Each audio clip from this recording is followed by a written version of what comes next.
ఆత్మీయ ఆహారం మన ఆత్మలకు ఎంత అవసరమో, దేవునికి దగ్గర చేయడానికి ఎంత అవసరమో, దేవునిలో నిలబెట్టడానికి ఎంత అవసరమో, దేవుని కొరకు బ్రతకటానికి జీవవాక్యం ఎంత అవసరమో గుర్తించిన గుంపులో ఉన్నవాళ్ళం మనం. అందుకే శరీరానికి భోజనం ముఖ్యమని, ఆత్మకు దేవుని వాక్యం ముఖ్యమని, వాక్యం తప్ప మరేది మనల్ని బలపరచలేదని, స్థిరపరచలేదని ప్రగాఢమైన సత్య సంబంధమైన విశ్వాసంతో ముందుకు కదులుతున్నాం. అది దేవుడు మనకు అనుగ్రహించినటువంటి వరం, ఐశ్వర్యం. అయితే ప్రభు యొక్క శక్తి వ్యాపింపకుండునట్లు, ప్రజలు సత్య మార్గములో నడవకుండునట్లు, పరిశుద్ధాత్మను గూర్చిన అవగాహన ప్రజలకు రానివ్వకుండునట్లు చీకటి శక్తి ఎప్పటికప్పుడు ప్రయత్నపడుతూనే ఉంటాడు. అందుకే ఎవనిని మింగుదునాయని గర్జించు సింహము వలె వాడు వెదకుచూ తిరుగులాడుచున్నాడు. Note this point. ఎవనిని మింగుదునాయని గర్జించు సింహము వలె వాడు ఏం చేస్తున్నాడట? వెదకుచూ తిరుగులాడుచున్నాడు. ఈ మాట వినగానే మనం అలర్ట్ అయిపోవాలి. ఎందుకంటే చెప్పింది మనుషులైతే మనం పెద్దగా పట్టించుకోక్కర్లేదు. చెప్పింది దేవుడు గనుక, చెప్పింది దేవుని ఆత్మ గనుక మరి ఎలా ఉండాలి? మనం అలర్ట్గా ఉండాలి. ఇప్పుడు మీ చుట్టాల అబ్బాయో మీ ఫ్రెండో ఎవరో సరదాకి మీ ఇంటికి వచ్చి మన వీధిలో పులి తిరుగుతుందట, మన వీధిలో సింహం తిరుగుతుందట అని నవ్వుతూ అన్నాడు అనుకోండి, దాన్ని పెద్ద సీరియస్గా తీసుకోక్కర్లేదు. కానీ ప్రభుత్వ యంత్రాంగమే ముందుకొచ్చి మైకులు పెట్టి జీపుల్లో వీధుల్లో తిరుగుతూ ఎవ్వరు బయటికి రాకండి, ప్రభుత్వం వారి హెచ్చరిక, పోలీసు వారి హెచ్చరిక, అప్రమత్తంగా ఉండండి, వీధిలో సింహం తిరుగుతోంది, పులి తిరుగుతోంది, మీ పిల్లలు జాగ్రత్త, మీరు జాగ్రత్త అన్నప్పుడు డోర్ తీస్తామా? తీయం. ఎందుకంటే చెప్పింది ఎవరు? గవర్నమెంట్. అధికారిక ప్రకటన. సో అలాగే బైబిల్ గ్రంథంలో కూడా అధికారిక ప్రకటనలు ఉన్నాయి. సర్వశక్తుడైన ప్రభువు, సర్వోన్నతుడైన దేవుడు అధికారిక ప్రకటన చేశాడు. ఎవనిని మింగుదునాయని గర్జించు సింహము వలె వాడు వెదకుచూ తిరుగులాడుచున్నాడు గనుక నా పిల్లలారా కేర్ఫుల్గా ఉండండి. Be careful, be alert. జాగ్రత్త. ఎటు పడితే అటు, ఏ బోధకు పడితే ఆ బోధకు కొట్టుకొని పోకండి. ఎవరిని పడితే వారిని నమ్మకండి. నా పేరట అనేకులు వచ్చి, ఎంతమంది అట? ఆయన పేరట ఎంతమంది అట? గట్టిగా చెప్పాలి, నాకు సౌండ్ వినపడాలి. అది అనేకులు. ఒకరు, ఇద్దరు, ముగ్గురు, నలుగురు, 10, 20, 30, 40, 50, 100 కాదు. ఆయన పేరట అనేకులు వచ్చి సాధ్యమైతే ఏర్పరచబడిన వారిని సైతం మోసపుచ్చెదరు. ఎలా ప్రభువా? అద్భుతములు కనపరిచెదరు. అంటే పేరు పెడతారు దానికి. అలాగా సూచక క్రియలు కనపరిచెదరు, పేరు పెడతారు. అలాగా జాగ్రత్త.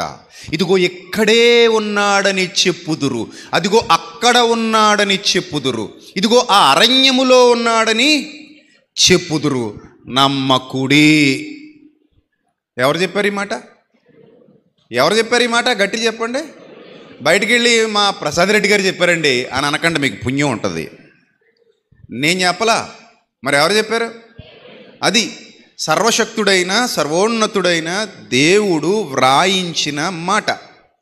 జాగ్రత్త. ఇదిగో ఎక్కడ అంటారు, అదిగో అక్కడ అంటారు, ఇక్కడే అంటారు, ఇక్కడికే అంటారు, ఇక్కడే ప్రభుత్వం అంటారు. జాగ్రత్త. కనపరుస్తారు, మోసపోవద్దు, నమ్మొద్దు, బీ కేర్ఫుల్. సమస్తమును పరీక్షించి, ఏం చేసి? సమస్తమును పరీక్షించి మేలైన దానిని చేపట్టుడి.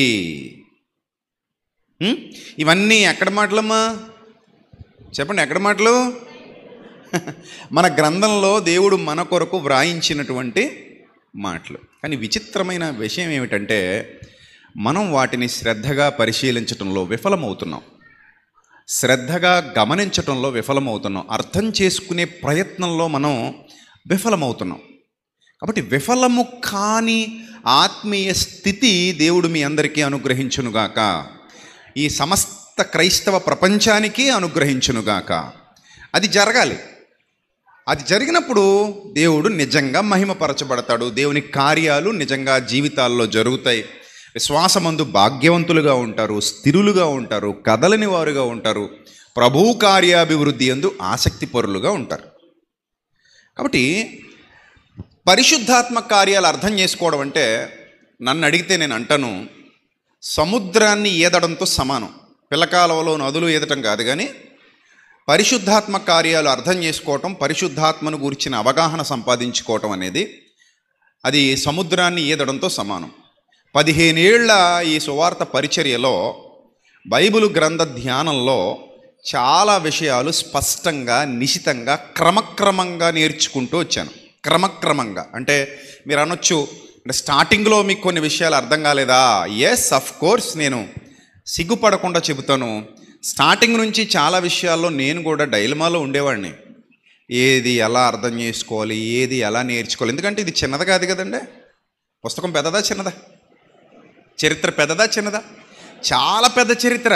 ఒకరోజు చదివేసి ఓకే అని ఓకే క్లియర్ అర్థమైపోయింది అనడానికి ఉందా? లేదు, చాలా సమయం పడుతుంది. అందుకే ధ్యానించండి అన్నాడు, చదవండి అనలేదు. ఏమన్నాడు? ధ్యానించండి అన్నాడు తప్ప ఏదో పుస్తకం చదివినట్టు చదువుకుంటూ పోండి అండి. ఆయన ధ్యానించాలి. ధ్యానించవలసినటువంటి గ్రంథం ఇది.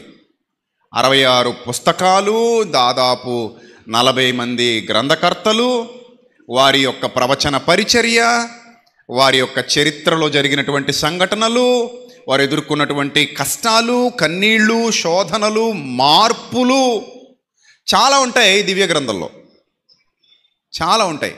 కనుక ఈ పరిశుద్ధాత్మ కార్యాలు అర్థం చేసుకునే క్రమంలో చాలా శ్రద్ధగా, జాగ్రత్తగా, పరిశీలన దృక్పథంతో బైబిల్ గ్రంథాన్ని ధ్యానించాలి. ఒక మాట మీకు చెప్తాను, జాగ్రత్తగా వినండి. దేవుడు ఏ కార్యాన్నైనా తలపెట్టినప్పుడు బాగా అర్థం చేసుకోండి. ఒక పాయింట్ మీకు అర్థమైతే మీరు మోసపోకుండా ఉంటారు. ఏమా, దేవుడు ఏదైనా ఒక కార్యాన్ని తలపెట్టినప్పుడు అవసరాన్ని బట్టి ముందుకు కదులుతారు ఆయన. అర్థమైందా? అవసరం లేకపోతే ప్రభు ఆ కార్యాన్ని కొనసాగించరు. ప్రభు ఎప్పుడు కూడా ఏదైనా జరిగించాలనుకున్నప్పుడు అవసరమును బట్టి మాత్రమే ఆ కార్యాన్ని జరిగిస్తారు. ఉదాహరణకి అర్ధరాత్రి 2 గంటలకి భోజనం వండాలి. ఎంతమంది వండుతారు ఇక్కడ? అర్ధరాత్రి 2 గంటలకి భోజనం వండాలి. ఎంతమంది వండుతున్నారు అని అడిగాను నేను. ఎంతమంది వండుతున్నారు అని అడిగాను. స్త్రీలు చెప్పండి. అర్ధరాత్రి 2 గంటలకి నేను భోజనం వండుతున్నాను అన్న వాళ్ళు చేయి చూపించండి. లేరు. అంటే అర్ధరాత్రి 2 గంటలకి మీరు ఎవరు ఏం వండట్లేదు, భోజనాలు సిద్ధపరచట్లేదు. కారణం ఏంటి? అవసరం లేదండి. అప్పుడు నిద్రపోయే సమయంలో భోజనాలు ఏం వండుకుంటామండి? కానీ మీరు ఏ దూర ప్రాంతమో ప్రయాణం చేయాల్సి వచ్చింది, పొద్దునే తినడానికి ఏ పులిహోరో కావాలి, టిఫిన్ చేసుకోవట్లేదు, ఆ దారి మార్గంలో దొరకవు, కారులో పోతున్నారు, క్యారియర్ కట్టమని మీ ఆయన గారు రాత్రి చెప్పారు, బ్యాగులు సర్దుకొని కూర్చున్నారు. ఇప్పుడు 2 గంటలకు మీరు పులిహోర ప్రిపేర్ చేస్తున్నారు అనుకోండి, దానికి ఒక అర్థం ఉంది. ఎందుకు 2 గంటలకు మీరు పులిహోర ఎందుకు ప్రిపేర్ చేస్తున్నారు? అవసరం కనుక. పొద్దునే 3 గంటలకో 4 గంటలకో ప్రయాణం ఉంది కనుక అది మీరు ప్యాక్ చేసుకుని పార్సిల్ కట్టుకుని ఎక్కడికో వెళుతున్నారు కనుక దారి మార్గంలో మీ పిల్లలు, మీ భర్త, మీరు కారు ఆపుకొని ఎక్కడో తినడానికో లేకపోతే ఎందుకో మీరు ప్రిపేర్ చేసుకుని పెట్టుకున్నారు. దానికి ఒక పద్ధతి ఉంది. గ్రహించాలి అందరూ కూడా. ఒక పద్ధతి, ఒక అవసరం. అవసరం లేకుండా వ్యర్థంగా ప్రతిరోజు 2 గంటలు లేచి పులిహోర కలుపుతుంటే మీ ఆయన నిన్ను అమ్మగారింటికి పంపించేస్తాడు. లేకపోతే కొన్నాళ్ళకి పిచ్చి హాస్పిటల్లో చూపిస్తాడు ఫస్ట్. ఇంకా నయం కాలేదంటే నమస్కారం తల్లి, మీ అమ్మగారింటికి వెళ్ళి కొన్ని రోజులు ఉండి మీ నాన్నని మీ అమ్మని బుద్ధి చెప్పమని చెప్పి అప్పుడు రా అని చెప్పి పంపిస్తాడు. మరి కాబట్టి అవసరం లేని పిచ్చి పనులు మనమే చేయం కదా, చేస్తామా? అవసరం లేని పిచ్చి పనులు మీరు చేస్తారా చెప్పండి? చేయరు. మరి దేవుడు అవసరం లేకుండా ఏది పడితే అది, ఎప్పుడు పడితే ఎప్పుడు, ఎలా పడితే అలాగా నువ్వు షోల మీద షోలు వేసేయడానికి ఇది ఏమన్నా సినిమా థియేటరా? చెప్పు. ఫస్ట్ షో 11 గంటలకి, ఉదయం మార్నింగ్ షో 11 గంటలకి, మ్యాట్ని ఎన్ని గంటలకి? మర్చిపోయాను, ఎప్పుడో వెళ్ళాను కదా. ఎన్ని గంటలకి మ్యాట్ని? 1 గంటకి. 1 గంటకేనా 2 గంటలకా ఏమో నాకు తెలీదు. ఫస్ట్ షో అప్పట్లో 6 గంటలకి. సెకండ్ షో 9:30కి. ఏంటిది షో? దేవుడు వేస్తాడు షో, ఆ టైంకి వస్తాడు రెడీ అయ్యి. మళ్ళీ ఇంకా తర్వాత రాడా అండి? ఆ తర్వాత రాడు. ఆ తర్వాత ఎక్కడ ఉంటాడండి? రూమ్లోకి వెళ్ళిపోతాడు. దేవుడు ఎల్లప్పుడూ ఉంటాడా మీతో? షో టైంలో ఉంటాడా? చెప్పండి. ఎల్లప్పుడూ ఆయన మీతో కూడా ఉండును, మీలో ఉండును అని వాక్యం చెప్పింది, నేను కాదు. ఆయన ఎల్లప్పుడూ మీతో ఉంటాడు, మీలో ఉంటాడు, అంతే తప్ప షోలు చేయడు. ఆయన షోలు చేయడానికి మానవుడు కాడు. హృదయ రహస్యములు ఎరిగినవాడు. మీరు జ్ఞానవంతులు కావాలి, మీరు జ్ఞానవంతులు కావాలి. నా తపన, నా తాపత్రయం అదే. నా తపన ఏంటంటే నా ముందు కూర్చున్న వారు మాత్రమే కాదు, లైవ్ ద్వారా ఎంతమంది అక్క చెల్లెమ్మలు నన్ను అన్నగా భావించిన మాటలు వింటున్నారో, వాళ్ళ కుటుంబ సభ్యుడిగా భావించిన మాటలు వింటున్నారో, లైవ్ ద్వారా అనేక ప్రాంతాల్లో నా అక్క చెల్లెమ్మలు, అన్నదమ్ములు ఎంతమంది తమ కుటుంబ సభ్యుడిగా భావించి నేను చెబుతున్నటువంటి దైవవాక్యాన్ని వింటూ ధ్యానిస్తూ వారి సమయాన్ని ఈ లైవ్ ముందు కూర్చొని గడుపుతున్నారో, వారందరూ కూడా జ్ఞానవంతులు కావాలి, వివేకవంతులు కావాలి, విజ్ఞులు కావాలి, దైవశక్తిని ఎరగగలిగే సామర్థ్యాన్ని సంపాదించుకోవాలి, పరిశుద్ధాత్మ కార్యాలను అర్థం చేసుకోగలిగే స్థాయి రావాలి. దేవుడు అంటే ఎలా ఉంటాడు? ఆయన శక్తి ఏంటి? ఆకాశ మహాకాశములకు సృష్టికర్త ఆయన. ఎప్పుడు పడితే అప్పుడు, ఎలా పడితే అలాగా హై వెళ్ళరా అంటే వచ్చేయడానికి అలా ఉండదు. ఆయన ఏంటో అర్థం చేసుకోవడానికి ఒకసారి ప్రకృతిలో తిరిగి రండి, కొన్నాళ్ళు సముద్రం దగ్గరికి పోండి, సముద్రాన్ని చూడండి, కాసేపు ఉండండి సముద్రం దగ్గర. ఎవరి మాట ఇందది? మహామేధావులు వెళ్ళినా ఎవరి మాటకే లోబడదు, అధికారులు వెళ్తే ఎవరి మాటకే లోబడదు, ప్రధానులు ప్రెసిడెంట్లు వెళ్ళినా, ధనవంతులు వెళ్ళినా, కుబేరులు వెళ్ళినా ఎవరి మాటకి అది లోబడదు, ఎవరిని లెక్క చేయదు, ఒక్క ప్రభు మాటకు తప్ప. గుర్తుపెట్టేసుకోండి. ఆకాశాన్ని చూడండి, ఎవరి మాటకే లోబడదు, భయపడదు. ఆకాశమా ఆలకించని ఆయన రావాలి, ఆయన మాట వింటది. భూమి చెవియొగ్గని ఆయన రావాలి, ఆయన మాట వింటది. గాలిని గద్దించగలిగేవాడు రావాలి, ఆయన మాట వింటది. ఇంత గొప్ప ప్రకృతిలో మనం బ్రతుకుతున్నాం. ఇంత పెద్దది ప్రకృతి, ఇంత పెద్దది. సో ఈ ప్రకృతిని అర్థం చేసుకోవడానికి ఇంకా మన మట్టి బుర్రలకి జ్ఞానం సరిపోలేదంటే మీరు నమ్మండి. కావాలంటే నా మాట వినకండి. ఏదైనా మంచి ప్రొఫెసర్ దగ్గరకో, శాస్త్రవేత్త దగ్గరకో వెళ్ళండి. వెళ్ళి వారిని అడగండి, అయ్యా ఈ విశ్వాన్ని మీరు ఎలా అర్థం చేసుకున్నారు ఖగోళ శాస్త్రవేత్తలారా? విశ్వం మీకు ఎంతవరకు అర్థమైంది? ఆకాశం ఎంతవరకు అర్థమైంది? నక్షత్ర మండలాలు ఎంతవరకు అర్థమయ్యాయి? సూర్యమండలంలో ఉన్న విషయాలు ఎంతవరకు అర్థమయ్యాయి? ఇవన్నీ మీకు ఎంతవరకు అర్థమయ్యాయి? ఏమైనా వివరణ ఇవ్వగలరా అని అడిగితే వాళ్ళు అంటారు, మాకు తెలిసింది కొంచెమే. గ్రహింపలేని సంగతులు ఈ విశ్వంలోనే ఇంకా చాలా ఉన్నాయి. దానిని నడుపుతున్నవాడు నీకు ఎప్పుడు పడితే అప్పుడు 5 నిమిషాలకు, హలో ఎక్కడన్నా నాన్న, పరలోకంలో ఉన్నానా? ఇక ఇప్పుడు ఇక్కడ ఎవడో శ్రీనట్ వచ్చాడు, ఏంటి అతను గొడవటి చెప్పు అన్నా. ఖాళీగా తిరుగుతున్నాడు నాన్న, మరి నెలకి ఎంత వస్తుందో తెలియట్లేదు. అలా ఉంటుందా? శ్రీను ఉంటుంది అలాగా. ఆయన అర్థం చేసుకోవడం, ఆయన్ని వశీకరణం చేసుకోవడం, ఆయన మనల్ని ప్రేమించడం, ఆయన మన దగ్గర రావడం, ఆయన మనతో ఉండడం, అది అంత ఈజీ కాదు. షోలు వేసేస్తే షో వేసినప్పుడల్లా వచ్చేయాలి. గుర్తుపెట్టుకో, మరి టైం ఇస్తున్నాను నీకు. ఎన్ని గంటలకి? నేనేమో 12 గంటలకు షో వేస్తాను ఇక్కడ, మా అన్న ఏమో ఇంకో చోట 5 గంటలకు షో వేస్తాడు, ఇంకో తమ్ముడు ఉంటాడు ఆడేమో ఎక్కడో 1 గంటకు షో వేస్తాడు. ఈ షోలు వేసే వాళ్ళందరూ షోలు వేస్తూ ఉంటే ఆయన, బాబయ్య మీరు ఎప్పుడు షో వేస్తే అప్పుడు వచ్చేస్తాను బాబయ్య, మీరు ఎప్పుడు షో వేస్తే అక్కడ నేను అవైలబుల్గా ఉంటాను బాబయ్య. ఆయన కాదు మన ప్రభువు, అలాంటి వాడు కాడు మన ప్రభువు. ఆయనకు నువ్వు నచ్చితే ఎక్కడ ఇద్దరు ముగ్గురు కూడి ఉంటారో, ఆయనకు నువ్వు నచ్చితే, ఆయన అవసరం ఉంటే అక్కడ ఆయన ప్రత్యక్షత ఉంటుంది. అర్థమైందా? నువ్వు షో వేస్తే ఉండదు ఆయన ప్రత్యక్షత. ఆయనకు నచ్చిన వాళ్ళు ఉండాలి అక్కడ, ఆయనకు నచ్చాలి నువ్వు ముందు. అర్థమైందా? సో దీన్ని మనం ఏం మాట్లాడుకుంటున్నామంటే అవసరాన్ని బట్టి. చూడండి, దేవుడు గ్రంథంలో రాయించినటువంటి ఒక విలువైన మాట మీకు ఉపదేశిస్తాను, జాగ్రత్తగా వినండి. రాజుల మొదటి గ్రంథం 8వ అధ్యాయము, రాజుల మొదటి గ్రంథం 8వ అధ్యాయంలో సొలొమోను ప్రార్థనా విన్నపాలు ముగిస్తున్నాడు. ఆకాశము తట్టు తన చేతులు చాచి యెహోవా బలిపీఠం ఎదుట మోకాళ్ళు ఉనుట మాని లేచి నిలబడిన తర్వాత మహాశబ్దంతో ఇశ్రాయేలీల సమాజం అంతటిని దీవిస్తాడు సొలొమోను. చూడండి 54వ వచనం నుంచి ఆ సందర్భం మీకు కనబడుతుంది.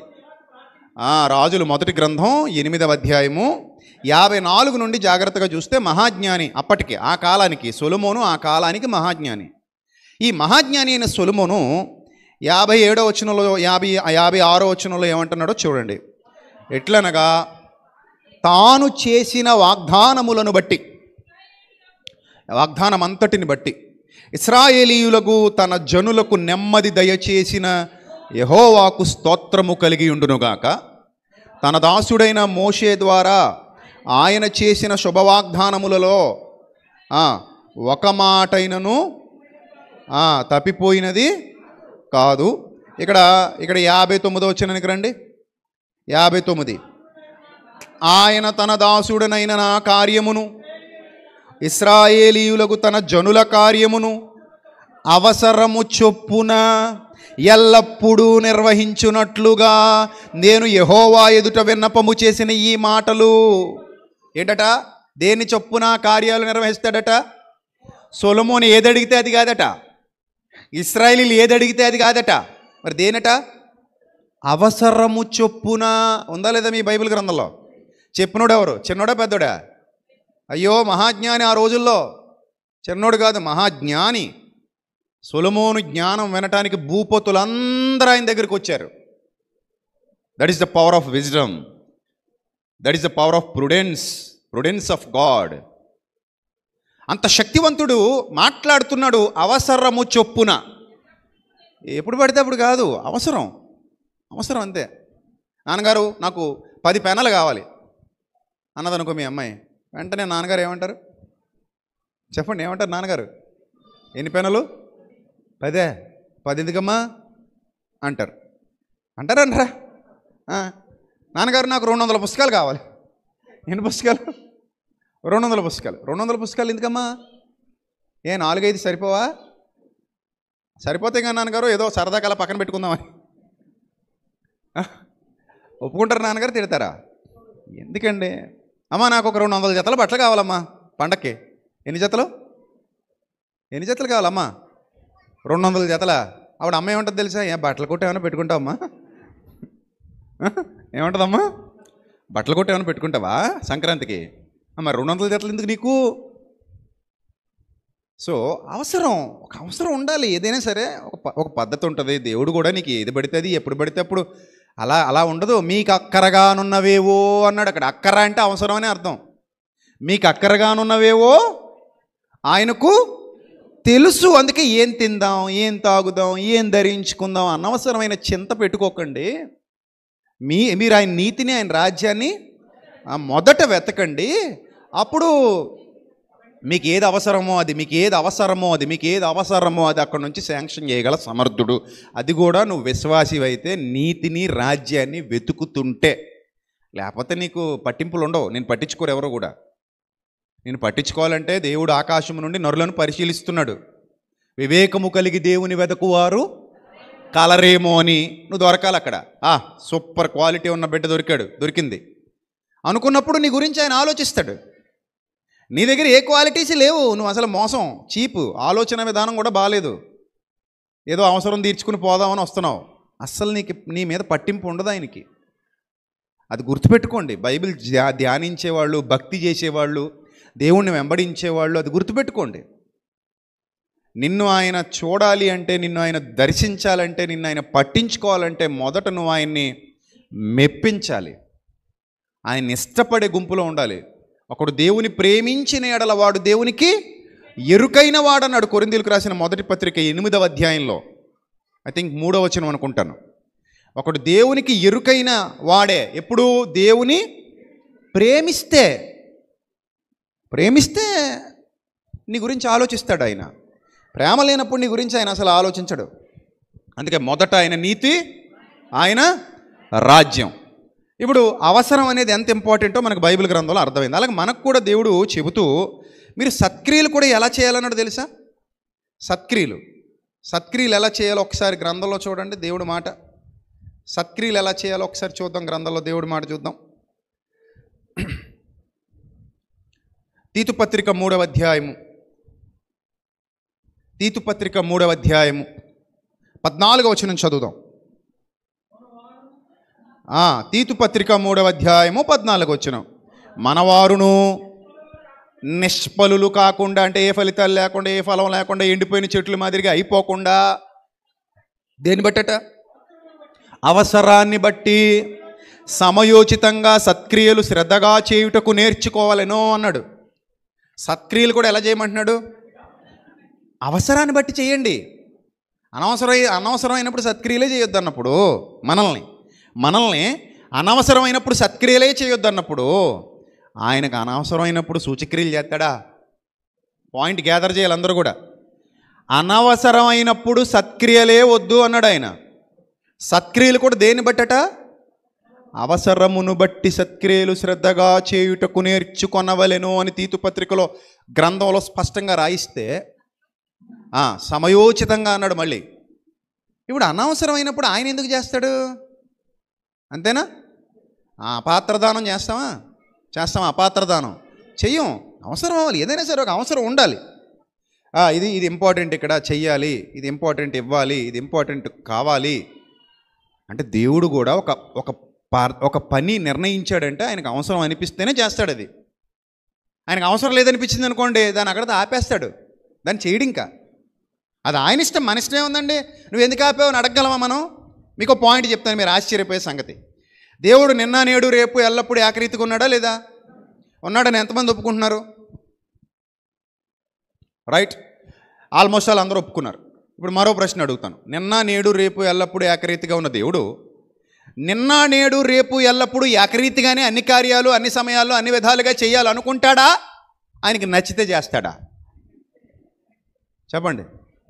రెగ్యులర్గా పాలోడు వచ్చినట్టు, పేపరోడు వచ్చినట్టు రెగ్యులర్గా అవసరం ఉన్నా లేకపోయినా ఇంకా అది అలా జరిగితే పోద్దా? ఆయనకి ఇష్టం లేకపోతే, అవసరం లేకపోతే జరగదు. ఆయన మారడు, కానీ ఆయన కార్యాలను మార్చేస్తాడు. ఆయనకి ఇష్టం లేకపోతే ఆపేస్తాడు కొన్ని కార్యాలు. ఇష్టం లేదనుకోండి, అవసరమైతే కొన్ని సంవత్సరాలు ఆపేస్తాడు. వర్షాన్ని ఆపేసాడు కొన్ని సంవత్సరాలు. నువ్వు నేను అడగగలమా? ఎందుకు వర్షాన్ని ఆపేశావు అని అడగగలమా? మళ్ళీ భక్తుడు ప్రవక్త ప్రార్థన చేసే తప్ప ఆకాశం ఏం చేయలేదట? వర్షింపలేదట. సూర్యుడిని ఆపేసాడట యెహోషువ. మనం ఏమైనా అడగగలమా? ఏదటి ప్రభువా, నిత్యము ఇది ఒక కట్టడ అన్నావు కదా ప్రభువా, పగటికి సూర్యుడు అన్నావు, రాత్రికి చంద్రుడు నక్షత్రాలు అన్నావు, ఇది ఒక కట్టడ అన్నావు, ఇది ఒక పద్ధతి అన్నావు. ఆదికాండంలోనేమో ఈ పద్ధతిలా రాయించావు, భూమి మీద వెలిగించుటకన్నావు. సూర్యుడిని ఆపేసేవిటి ప్రభు, నువ్వు అలాగే ఆపకూడదు కదా. నువ్వు నిన్న నేడు రేపు ఎల్లప్పుడూ ఏకరీతిగా ఉన్న దేవుడవు కదా.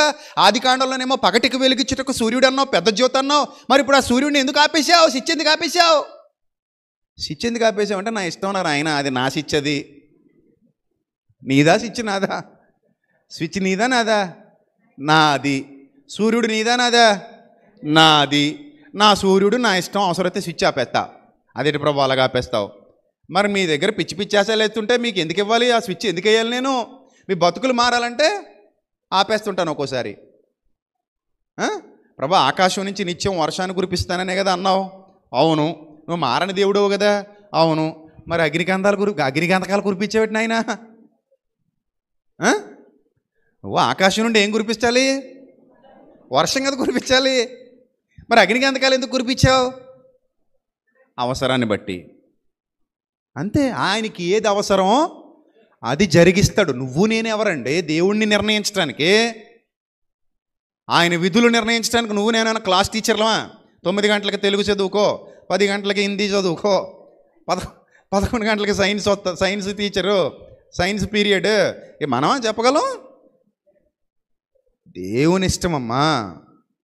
నువ్వు షోలు నిర్ణయించుకో, నీకు అనుకూలమైన డేట్లు నువ్వు నిర్ణయించుకుని వచ్చేస్తాడు. ఫోన్ చేసాం, వస్తున్నారండి, వచ్చేస్తున్నారు, రెడీ అయ్యారండి, వచ్చేస్తున్నారు, బయలుదేరారండి పరలోకం నుంచి. అయ్యో, మనం షో టైం చెప్పిన తర్వాత బయలుదేరకుండా ఉంటారా? Show time starts, god will come here. No doubt at all. దేవుని మీద మనం అధికులమా? ఆయన నిర్ణయాలు అవసరమైతే మార్చుకుంటారు, అవసరం లేకపోతే ఏది అయినా చేయరు. ఆయన ఇష్టం లేకపోతే ఆపేస్తారు. కొన్ని మీరు అనొచ్చు, ఎందుకు ఆపేస్తారండి? ఇష్టం లేకపోతే ఆపుతారు అంతే. ఒక అద్భుతమైన సందర్భాన్ని ఇప్పుడు చెప్తాను మీకు. యోహాను గారు రాసిన మొదటి పత్రిక 5వ అధ్యాయం, యోహాను సువార్త 5వ అధ్యాయం, యోహాను సువార్త 5వ అధ్యాయం మొదటి వచనం చదవండి. అటు తర్వాత యూదుల పండుగ ఒకటి వచ్చెను, గనుక యేసు యెరూషలేముకు వెళ్ళెను. యెరూషలేములో గొర్రెల ద్వారము దగ్గర హెబ్రీ భాషలో బేతెస్తా అనబడిన ఒక కోనేరు కలదట. గొర్రెల ద్వారం దగ్గర ఉందట. ఎవరైనా వెళ్ళారా బేతెస్తా కోనేటికి వెళ్ళిన వాళ్ళు? ఎవరన్నా చేయి చూపించండి ప్లీజ్. నేను బేతెస్తా కోనేటి దగ్గరికి వెళ్ళానండి అన్నవాళ్ళు ఎవరైనా ఉన్నారు ఇక్కడ? అయితే నేనే చేయి చూపిస్తాను. ఇంకా బేతెస్తా కోనేటికి వెళ్ళా, త్వరలో మళ్ళీ వెళ్ళబోతున్నా. రైట్. ఇప్పుడు ఈ బేతెస్తా కోనేరు యెరూషలేములో ఉంది, గొర్రెల ద్వారం దగ్గరే ఉంది. ఇక్కడ 5 మంటపాలు ఉన్నాయన్నాడు. 5 మంటపాలు ఆయా సమయాలకు, పర్టిక్యులర్ టైమింగ్స్, మళ్ళీ పర్టిక్యులర్ టైమింగ్స్, ఆయా సమయాలకు అంటే నిర్ణయింపబడిన సమయాలలో ఆ కోనేటిలోకి ఎవరు వస్తున్నారట? దేవదూత వస్తుందట. చూస్తున్నారు అందరూ అక్కడే కూర్చొని, కోనేటి దగ్గర మంటపాల్లో కూర్చొని చూస్తున్నారు. అంతే, ఆకాశంలోంచి ఒక శక్తి దేవదూత వెలుగుతూ వచ్చేసి దేంట్లో దూకేస్తుంది? కోనేటిలో దూకేస్తుంది. యెరూషలేములో జరుగుతుంది ఇది, చరిత్ర, నిజం, పచ్చి నిజం. దూకేస్తుంది కోనేటిలో. దూకేసి ఏం చేస్తుంది? నీళ్లు కదిలించేస్తుందట. మొత్తం నీళ్లు కదిలిపోతున్నాయి. కోనేటిలో నీళ్ళన్నీ ఏమైపోతున్నాయి? అది అటు ఇటు ఇటు అటు కదిలి కదిలి కలకలం అయిపోతుంది. నీళ్ళన్నీ కలకలం అయిపోతున్నాయి. అంతే, జనానికి అర్థమైపోయింది, అమ్మో దేవదూత వచ్చేసాడు. దిగిపోయింది ఇందులోకి. నీళ్లు మొత్తం ఏమైపోయాయి? కదిలిపోయాయి. ఇప్పుడు ఏం చేయాలి చెప్పండి? ఇప్పుడు ఏం చేయాలి? నీరు కదిలింపబడిన పిమ్మట ఫస్ట్ ఒకటి దిగాలి. ఫస్ట్ వన్ ముందెవడో నీళ్ళ కదలగానే అందులో దూకేయాలి. ఇంకా ఆగకూడదు. ఎవడైతే నీళ్లు కదలగానే అందులో దూకేస్తాడో ఏమవుతుందట? రిస్ట్రిక్షన్స్ ఏవి లేవు, ఇంకా షరతులు వర్తిస్తాయి, ఉండవు ఇక్కడ. ఎట్టి వ్యాధి గలవాడైనను సరే, ఎట్టి వ్యాధి నీ ఓపిక తెచ్చుకో లిస్టు. అది ఏ వ్యాధి అయినా సరే, క్యాన్సరా, ఎయిడ్సా, ఇంకేమైనా తగ్గని వ్యాధుల, తగ్గని రోగాల, మొండి రోగాల, జబ్బులు, నయం కాని జబ్బుల, any kind of disease it is, అది ఏమవుతుందో తెలుసా? అందులో దూకగానే పోద్దంతే. దూకగానే టచ్ అవగానే పోద్ది, టచ్ అవగానే మాయమైపోద్ది. ఇంకా లేట్ ఉండదు. మళ్ళీ క్షణాలలో కన్ను మూసి తెరిచేలోపు అందులో పడగానే ఆ వ్యాధి ఏమైపోద్ది? మాయమైపోద్ది అంతే. మళ్ళీ చూద్దామంటే కనబడదు ఇంకా. అప్పుడు అతనిగాడు ఎలా వస్తాడు? నయమాను నీటిలో నుంచి ఎలా వచ్చాడట? పసిపిల్లవాని దేహం వలె వచ్చాడట. కుష్ఠరోగంతో వెళ్ళాడు నీటిలోకి నయమాను. ఎలా వచ్చాడు? పసిపిల్లవాని దేహం వలె వచ్చాడు. సో అలాగా వస్తాడట బయటికి. జరుగుతుంది ఇది ఆయా సమయాలకు, మళ్ళీ పర్టికులర్ టైమింగ్స్లో జరుగుతుంది. వెళ్తున్నారు, ముందు దూకినోడు కొట్టేస్తున్నాడు ఛాన్స్. ఎవరు కొడుతున్నారు ఛాన్స్? ఫస్ట్ వన్ ఎవరు ముందు దూకుతారో అతను ఛాన్స్ కొట్టేసినట్టే, అవకాశం దొరికేసింది. ఎవరు దూకలేకపోయారో పాపం వాళ్ళకి దొరకట్లేదు. ఇప్పుడు అక్కడికి వచ్చిన వాళ్ళందరూ దూకేద్దామనే కదా వస్తారు. ఎవడు చొరవ ఉందో వాడు దూకేస్తాడు. అది రోగం పెద్దదా చిన్నదిగా సమస్య, దూకగలవలేదా అనే సమస్య. ఆ టైంకి దూకగలవలేదా? నీకు కొంచెం సత్తా ఉందనుకో, కుంటోడు అనుకోండి, కుంటుకుంటూ వచ్చి దూకేస్తాడు. కాళ్ళు లేనివాడు ఎలా దూకుతాడు? దేక్కుంటూ పాక్కుంటూ రావాలి, ఈలోగా ఎవడొకడు దూకేస్తాడు. నడవగలిగేవాడు దూకేస్తాడు. మంచం పట్టినోడు ఎలా దూకుతాడు? దూకలేడు కదా. ఇలాగ అక్కడ పాపం దూకాలని, దేవదూత వచ్చిన ఆ సమయానికే దూకాలని చాలామంది వెయిటింగ్ లిస్ట్లో ఉన్నారట. వెయిటింగ్ లిస్ట్లో వ్యాపారాలు జరిగిపోతున్నాయి. అక్కడ కుంటోళ్ళు ఉన్నారట, గుడ్డోళ్ళు ఉన్నారట, మంటపంలో రకరకాల రోగులు ఉన్నారట, ఓచకాలు చేతులు గలవారు గుంపులుగా పడి ఉండిరి అని ఉంది మీ బైబిల్లో. చూడండి ఎలా పడున్నారటమ్మా అక్కడ. పోలియో కాళ్ళోళ్ళు, ఓచకాళ్ళు చేతులోళ్ళు. అంటే చూడండి, చేతులు ఇలా ఊగుతుంటే కొంతమందికి కాళ్ళు చూడండి అసలు నడలేరు, నిలపలేరు. వాళ్ళు కాలు నిలిపినా నిలబడలేరు, పడిపోతారు, టప్మని పడిపోతారు. ఎందుకంటే అది సహకరించే కాలు కాదు. అందుకే కొంతమంది చూడండి కర్రలు పెట్టుకొని ఈ కాలు ఇలా వేలాడేసుకుంటూ ఊగుతూ ఉంటుంది. అది అలా ఊగుతా ఇలా ఉంటుంది కొంతమంది కాలు. ఇంకా అలాగే ఊగుతా ఊగుతా ఊగుతా ఎగురుతూ వెళ్తారు వాళ్ళు. ఎందుకంటే ఇది వర్క్ చేయదు. ఇది వర్క్ చేయలేనప్పుడు ఇంకేం చేయలేం కదా, నిలబడలేం ఇలా స్టిఫ్గా. వర్క్ చేస్తేనే నిలబడగలం.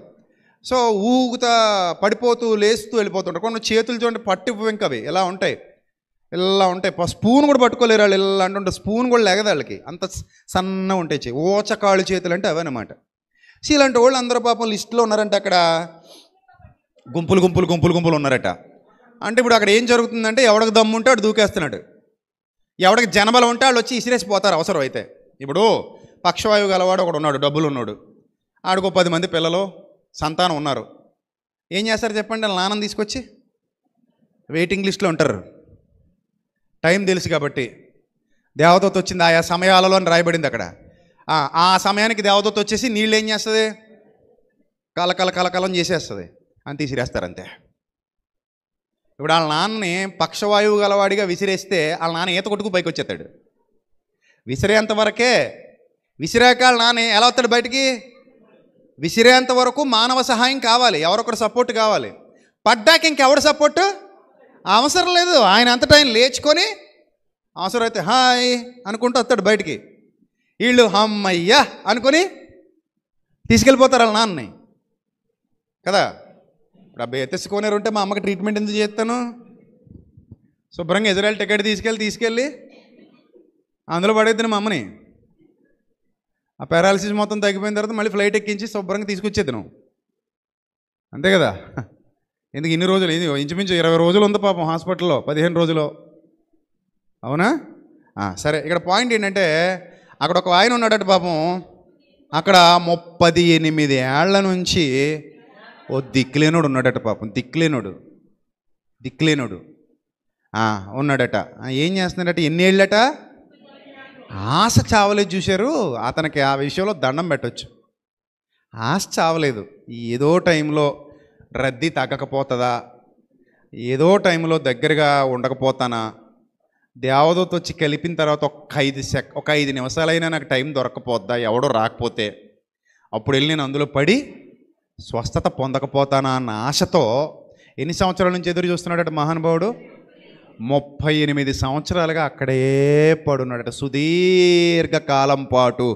ఆ నిరీక్షణ చూస్తుంటే నిజంగా అనిపిస్తుంది మనసుకి, ఎంత పట్టుదల కలిగినోడురా నాయన, పట్టు విడవనోడు అనమాట. కొంతమంది చూడండి, ఇంక మన వల్ల అవ్వదు. చిన్నప్పటి నుంచి నేను చిరంజీవి పిచ్చోడిని. ఆ తర్వాత ఆ పిచ్చి పవన్ కళ్యాణ్ మీదకి మళ్ళింది. అక్కడమ్మ ఇక్కడ అబ్బాయి అని రిలీజ్ అయింది. అప్పుడు అనకాపల్లిలో బిజినెస్ చేస్తాను, మా అన్నయ్య చేస్తుంటే బిజినెస్ 8వ తరగతి చదువుతున్నాను. అప్పుడు వెళ్ళాము అక్కడికి, అనకాపల్లి రాజా థియేటర్ అని ఉంటుంది, మరి ఇప్పుడు ఉందో లేదో తెలీదు. ఈ సినిమాకి వెళ్ళాలి. మా అన్నయ్యని అప్పుడే వారం 10 రోజుల నుంచి బతిమలాడుతూ ఉన్నాను. నాకు అన్నయ్య నువ్వు ఏదైనా చేయి, అక్కడ అమ్మాయి ఇక్కడ అబ్బాయి, అక్కడ అమ్మాయి ఇక్కడ అబ్బాయి, పొద్దున్న లేస్తే అక్కడ అమ్మాయి ఇక్కడ అబ్బాయి.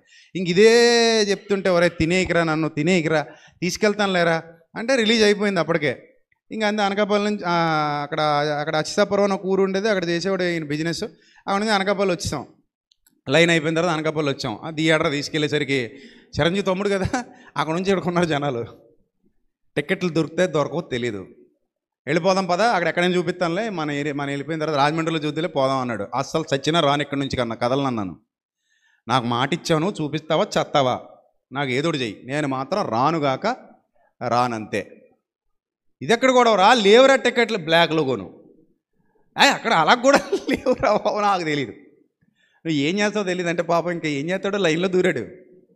ఫస్ట్ నుంచి అలా వెళ్ళి శుభ్రం నలిపేసి కుక్కేసి నొక్కేసి అనుభవం లేనివాడు పాపం మా వాడు. ఆ అనుభవాలు నాకు ఉన్నాయి, కానీ తర్వాత ఈయనకి అనుభవాలు లేవు. ఇంకా లోపల తీసుకెళ్ళి పేస్ట్ చేసారనమాట, లోపల పెట్టి చొక్కా అది చిరిగిపోయి బయటకు వచ్చాడు 2 టికెట్లు పట్టుకొని.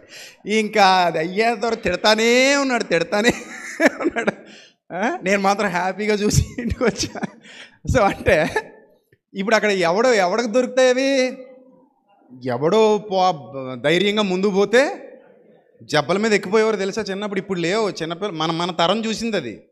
ఈ తరంలో పిల్లలకి అవేవి తెలీదు. నెట్లో బుక్ చేసుకుంటున్నారు హాయిగా, లేకపోతే డౌన్లోడ్ చేసుకుని దొంగతనంగా చూసేస్తున్నారు ఇప్పుడు. అప్పుడు ఏంటి చెప్పండి, జబ్బల మీద నడిచి వెళ్ళేవారు కదా. ఆ అనుభవాలు ఆ పూర్వ రోజుల్లో ఆ జబ్బల మీద నడిచి వెళ్ళిపోవడమే, మీదెక్కి తొక్కేసుకోవడమే. ఆ టికెట్ దొరికిందంటే ఇంకా ఆడు ప్రపంచాన్ని జయించిన అలెగ్జాండర్లా ఫీల్ అయ్యేవాడు, టికెట్ అనుకుంటూ.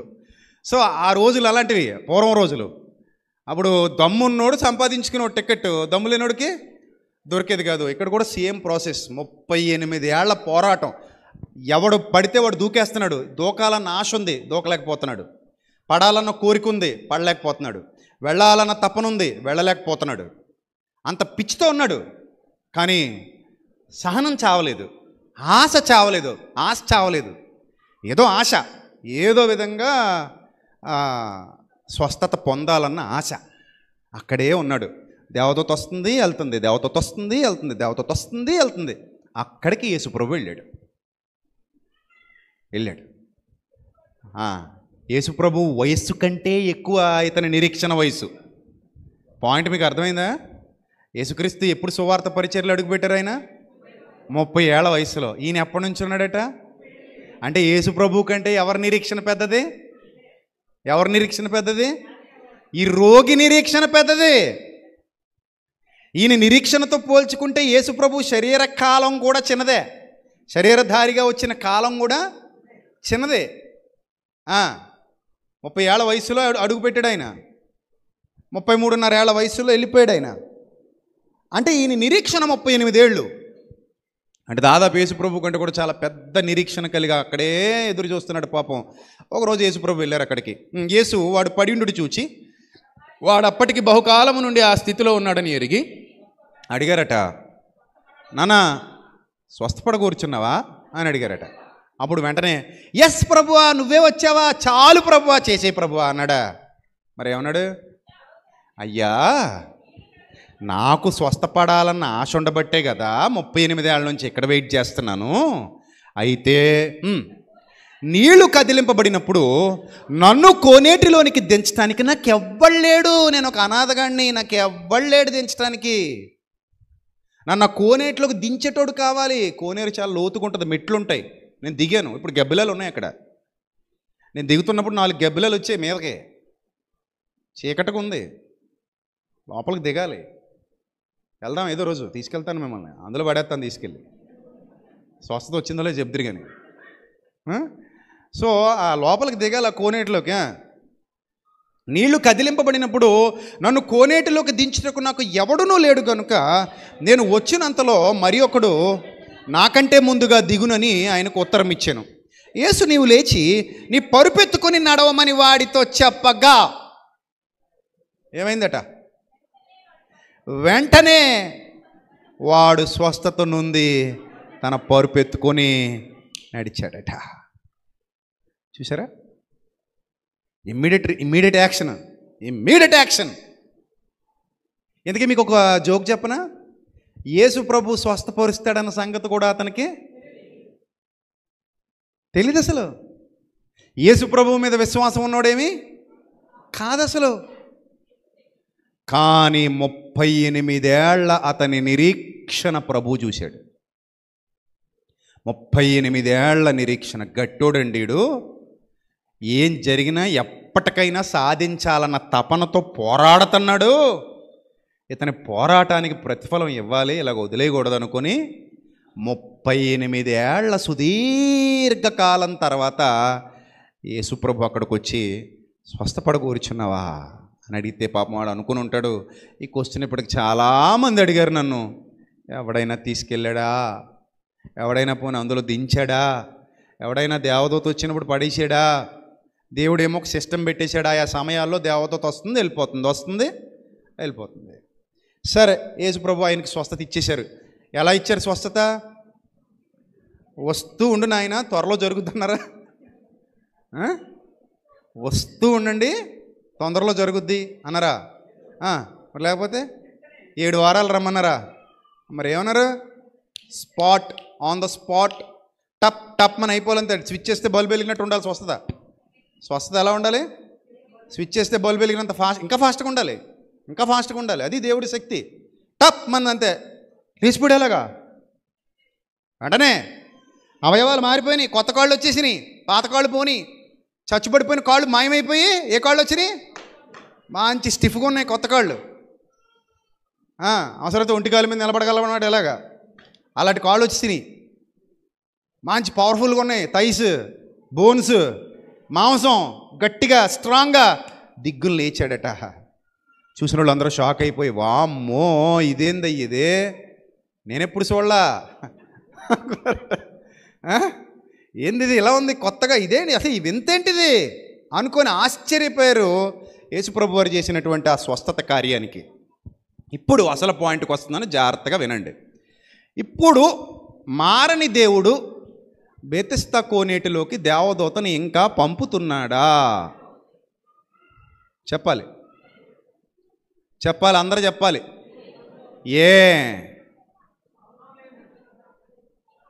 రీజన్ ఏంటి? ఎందుకు పంపట్లేదు? ఇప్పుడు మరి యెరూషలేము ఉందా లేదా? బెతెస్దా కోనేరు యెరూషలేములో ఉందా లేదా? పాడుపడిపోయింది. ఉంది కాదు, పాడుపడిపోయింది. ఉంది బట్ పాడుపడిపోయింది. గబ్బిలాలు తిరుగుతున్నాయి అక్కడ. ఇది వరకు ఉన్నంత దూకేంత వాటర్ ఉందా? మంటపోలోంచి దూకేంత వాటర్ ఉందా?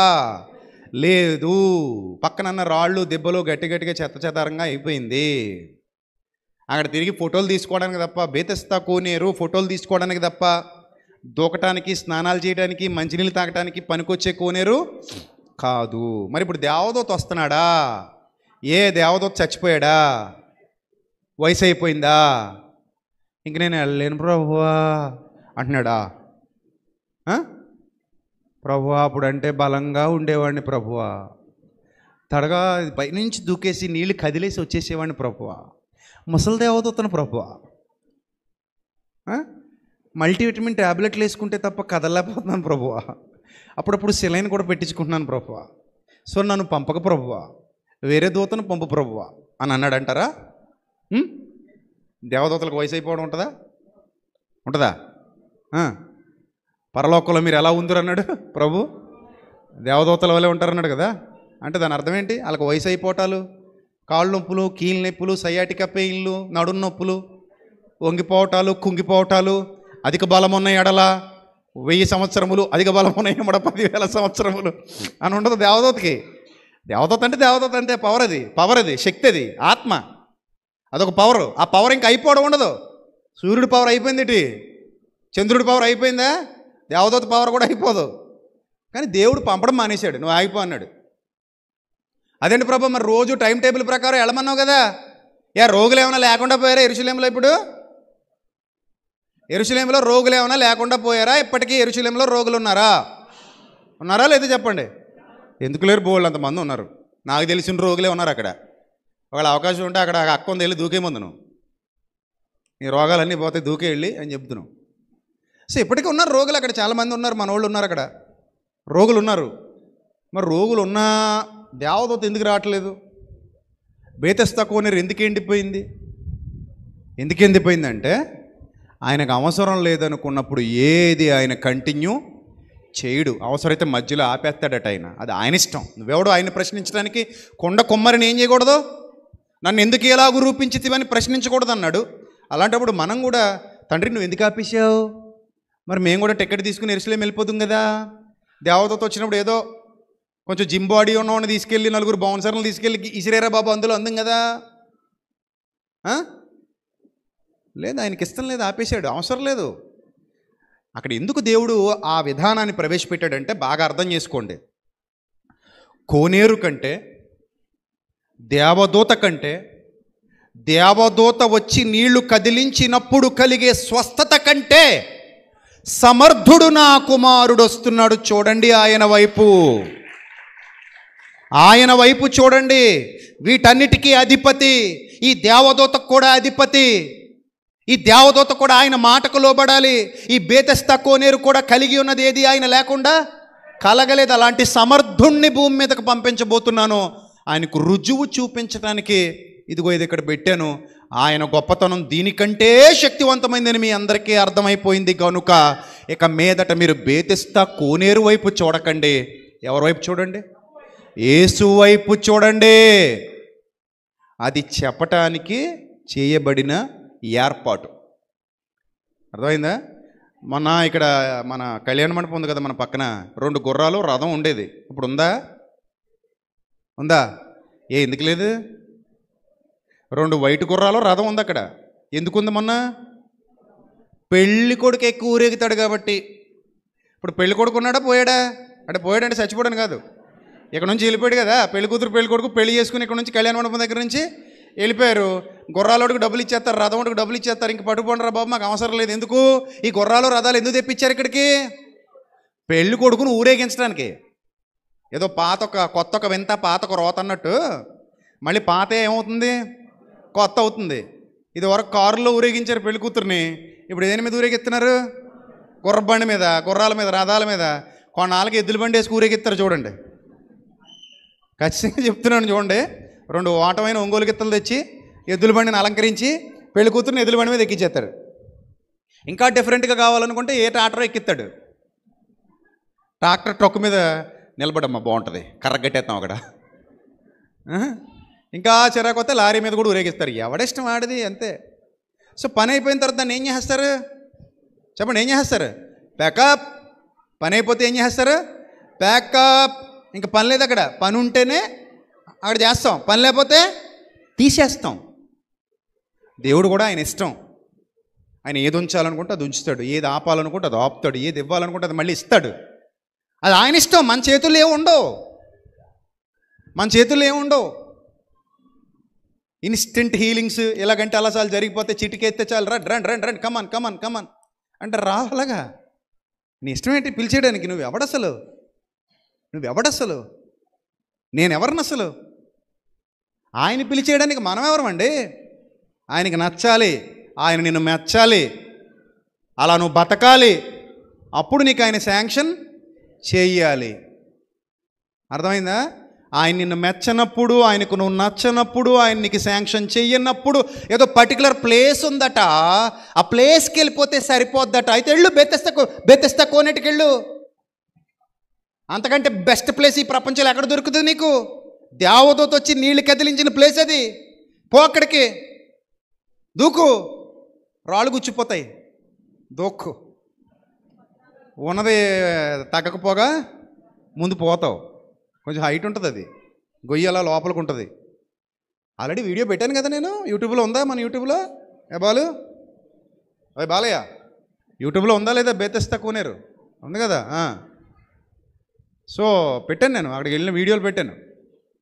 సో కాబట్టి అది అది ఆయనకి ఇష్టం లేదా ఆపేస్తాడు. ఇప్పుడు ఇంకో పాయింట్ చెప్పనా? నీకు నాకు తల్లి గర్భంలో ఆయుష్కాలం ఇచ్చాడు. దినములు ఎప్పుడు నిర్ణయింపబడ్డాయట? తల్లి గర్భం అందే దినాలని దేవుడు ఏం చేశాడు? నిర్ణయించాడు. నిర్ణయించిన దేవుడు అంటాడు ప్రసంగ గ్రంథానికి వచ్చాక, నీ కాలమునకు ముందుగా నీ వేళ చచ్చిపోదు అంటాడు. అంటే ఆయనకి ఇష్టం లేకపోతే ఇచ్చిన ఆయుష్కాలను కూడా ఏం చేస్తాడు? తీసేస్తాడు. అడగడానికి సరిపోమ్మను. అదేడు ప్రభువా, పుట్టినప్పుడు 80 అన్నావు కదా, ఇప్పుడు 20 చేసేవేటి అండానికి నువ్వు సరిపోవు. అధిక బలం ఉన్న ఏడలా 80 సంవత్సరములు అన్నావు కదా, ఇప్పుడు 30కి తీసిపోతున్నావు. నువ్వెవరు నేనెవరండి అడగడానికి? ఆయన ఇష్టం అది. ఆయనకి ఇష్టం లేకపోతే 30కి తీసుకెళ్ళిపోతాడు, 40కి తీసుకెళ్ళిపోతాడు, 2కో 3కో కూడా తీసుకెళ్ళిపోతాడు. నువ్వు నేను ఎవరండి అడగటానికి? ఆయనకు లోబడ్డం తప్ప, ఆయనకు విధేయత చూపించడం తప్ప. సో కాబట్టి దీన్ని బట్టి మీరు అర్థం చేసుకోండి, దేవుడు నిన్న నేడు రేపు ఎల్లప్పుడూ ఏకరీతిగా ఉన్నాడు. కానీ ఆయన ఏం చేసినా అవసరమును బట్టి మాత్రమే చేస్తాడు. రాసేసుకోండి అందరూ. ఆయన ఏం చేసినా ఒక రూల్ ప్రకారంగా చేసుకుంటూ పోడు, ఒక టైం టేబుల్ ప్రకారంగా చేసుకుంటూ పోడు. ఆయనకి ఇష్టం లేకపోతే కొంతకాలం వాటిని నిలిపేస్తాడు, లేదా శాశ్వత కాలమైన ఆపేస్తాడు. ఆయన ఇష్టం అది. ఇవ్వడం ఆయన ఇష్టమే, తీసేసుకోవడం ఆయన ఇష్టమే. యెహోవా ఇచ్చెను, యెహోవాయే తీసుకోనెను. అది ఆయన ఇష్టం, అది ఆయన ఇష్టం. అది పరిశుద్ధాత్ముడి ఇష్టం. ఆయన ఏం చేస్తాడో ఆయన ఇష్టం. మనం ఆయనకు లోబడి, ప్రభా నీకు ఇష్టమైతే చెయ్యి ప్రభా, నీ ఇష్టం ప్రభా, శక్తి నీది, నాది కాదు. శక్తి ఎవరిది? నీది ప్రభా, నీకు ఇష్టమైతే చెయ్యి తండ్రి, నేను నిన్ను అనుమానించను ప్రభా. నీకు ఇష్టం లేదా మరి నువ్వు చెయ్యవు కదా ప్రభా, నేనెవరు ప్రభా నిన్ను డిమాండ్ చేయడానికి? నేనెవరు ప్రభా టైం నిర్ణయించి వచ్చేయండి వచ్చేయండి వచ్చేయండి వచ్చేయండి అని చిటికేసేసి మనం ఎవరంటే చెప్పడానికి? కాబట్టి జాగ్రత్త, బహుపరాక్. ఈ మధ్యకాలంలో జరుగుతున్న ఈ ఘోరాలు, నేరాలు దేవుని పేరట అన్నీ ఇన్ని కావు, అన్నీ ఇన్ని కావు. చాలా జాగ్రత్తగా ఉండాలి. దైవ నిర్ణయం మన అవసరాన్ని బట్టి, మన స్థితిగతులను బట్టే మారుతుంది. ఆయన అవసరమైతే నిర్ణయాన్ని ఏం చేస్తాడు? మార్చేసుకుంటాడు. నువ్వు నేను ఎవరండి అడగటానికి? అడగలేము.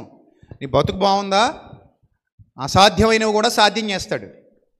నువ్వు ఆయనకు నచ్చావా? దారి లేని చోట కూడా దారి తెరుస్తాడు. మార్గం లేని చోట కూడా అవసరమైతే ఆయన ఏం చేయగలడు? మార్గం తెరవగల సమర్థుడు మన దేవుడు. నమ్ముటకు నీ వలనైతే నమ్మువానికి సమస్తము సాధ్యమే అన్నాడు ఆయన. ఆ నమ్మకం నిజమా అబద్ధమా, వాక్యానుసారమా వాక్యానుసారం కాదా, ఎవరు పరీక్షించాలి? నమ్మకాన్ని పరీక్షించేవాడు ఎవరు? దేవుడే. నేను నమ్ముతున్నాను అంటావు, మరి నువ్వు నమ్ముతున్నది నిజమో అబద్ధమో నువ్వు చెప్పగలమా? అది మరి ఎవరు చెప్పగలం? ఆయన చెప్పాలి, ఆయన చెప్పాలి. సో కాబట్టి దైవ నిర్ణయాన్ని మన చేతుల్లోకి తీసుకోవటం ఎవడి వల్ల కాదండి, ఎవడి వల్ల కాదు. అందుకే చూడండి, ఎవరు మిమ్మల్ని అలాంటి దరిద్రపు దొంగ పిలుపులు పిలిచినా నమ్మకండి. అలా పిలిచారంటే దేవుడు నిజంగా పిలిస్తే ఖచ్చితంగా ఏమవుతుంది? అది దేవుని మాట అబద్ధం అవుతుందా? చెప్పండి. దేవుడు పిలిస్తే అబద్ధం అది? దేవుడు పిలిస్తే ఎలా ఉంటుంది చెప్పండి? గట్టి చెప్పండి అందరూ. దేవుడు పిలిస్తే ఎలా ఉంటుంది? అవ్వాలి. అది దేవుడు పిలిచాడా ఏమాలి? అవ్వాలి. అవ్వాలంతే. దేవుడు పిలిస్తే జరగాలంతే. అక్కడ దేవుడు పిలిస్తే జరగాలి. దేవుడు పిలవలేదా? జరగదు. జరగలేదా? దేవుడు పిలవలేదు, అంతే. జరగలేదా? దేవుడు పిలవలేదు. నా ప్రభు పిలిచాడా? పిలిస్తే చేస్తాడు. ఆయన మాట తప్పేవాడు కాడు. మాట ఇచ్చి నెరవేర్చకుండునా అంటాడు ఆయన. చివరికి ఎంత దారుణంగా దిగజారిపోతున్నారంటే దేవుణ్ణి కూడా అవమానించే స్థాయికి వెళ్తున్నారు కొంతమంది. మొన్న ఎవరో, నేను బాబాని తీసుకొస్తాను, నువ్వు మార్చగలవా? నీ సత్యవాక్యంతో మార్చగలవా? సత్యవాక్యం కోసం చచ్చిపోతానంటున్నావు కదా, మార్చగలవా? నేను బాబాని తీసుకొస్తాను, మార్చగలవా? నేను ఒక మతోన్మాదిని తీసుకొస్తాను, మార్చగలవా? నేను ఇంకొకటి ఎవరినో ఒక దుర్మార్గుడిని తీసుకొస్తాను, నీ సత్యవాక్యంతో మార్చగలవా? నీ సత్యవాక్యానికి దమ్ముందా అని ఒక సేవకుడని చెప్పుకునేటోడు అడుగుతున్నాడు. వాక్యాన్ని అనుమానించేవాడు ఎవడాడు? సేవకుడని చెప్పుకునేటోడే ఈ ఛాలెంజ్. అప్పుడు నేనేమంటాను తెలుసా? నా సత్యవాక్యంతో మార్చిన వాళ్ళని చూపిస్తాను నీకు రుజువు. పాత కొత్త, ఇదిగో పాత మనిషి, ఇదిగో కొత్త మనిషి, ఇదిగో పాత సౌలు, ఇదిగో కొత్త సౌలు, ఇదిగో పాత జీవితం, ఇదిగో కొత్త జీవితం. నా సత్యవాక్యంతో మార్చిన వాళ్ళని వేలల్లో చూపిస్తాను. నీ వరంతో కొత్త అవయవాలు, పాత అవయవాలు, ఇదిగో పాత అవయవాలతో ఉన్న వీడియో, కొత్త అవయవాలతో ఉన్న వీడియో, దమ్ముంటే చూపించవయ్యా అని అడగగలం మనం. అవునా కదా?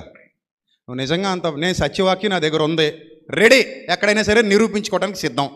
నీ దగ్గర వరం ఉందా? రెడీయేనా? అదనమాట కథ. నిజంగా వరం ఉందనుకో, అప్పుడు ఏమంటావు? రెడీ, నేను నువ్వు ఒకటే. ఇంకప్పుడు నీకు నాకేం ఇబ్బంది లేదు. ఇంకా నేను నిన్ను ప్రేమిస్తాను, నమ్ముతాను. నా దేవుడు నీ దగ్గర ఉన్నప్పుడు నేను నిన్ను ప్రేమించకపోతే నేను ఏమైపోతాను? నేను అబద్ధికుడిని అయిపోతాను కదా.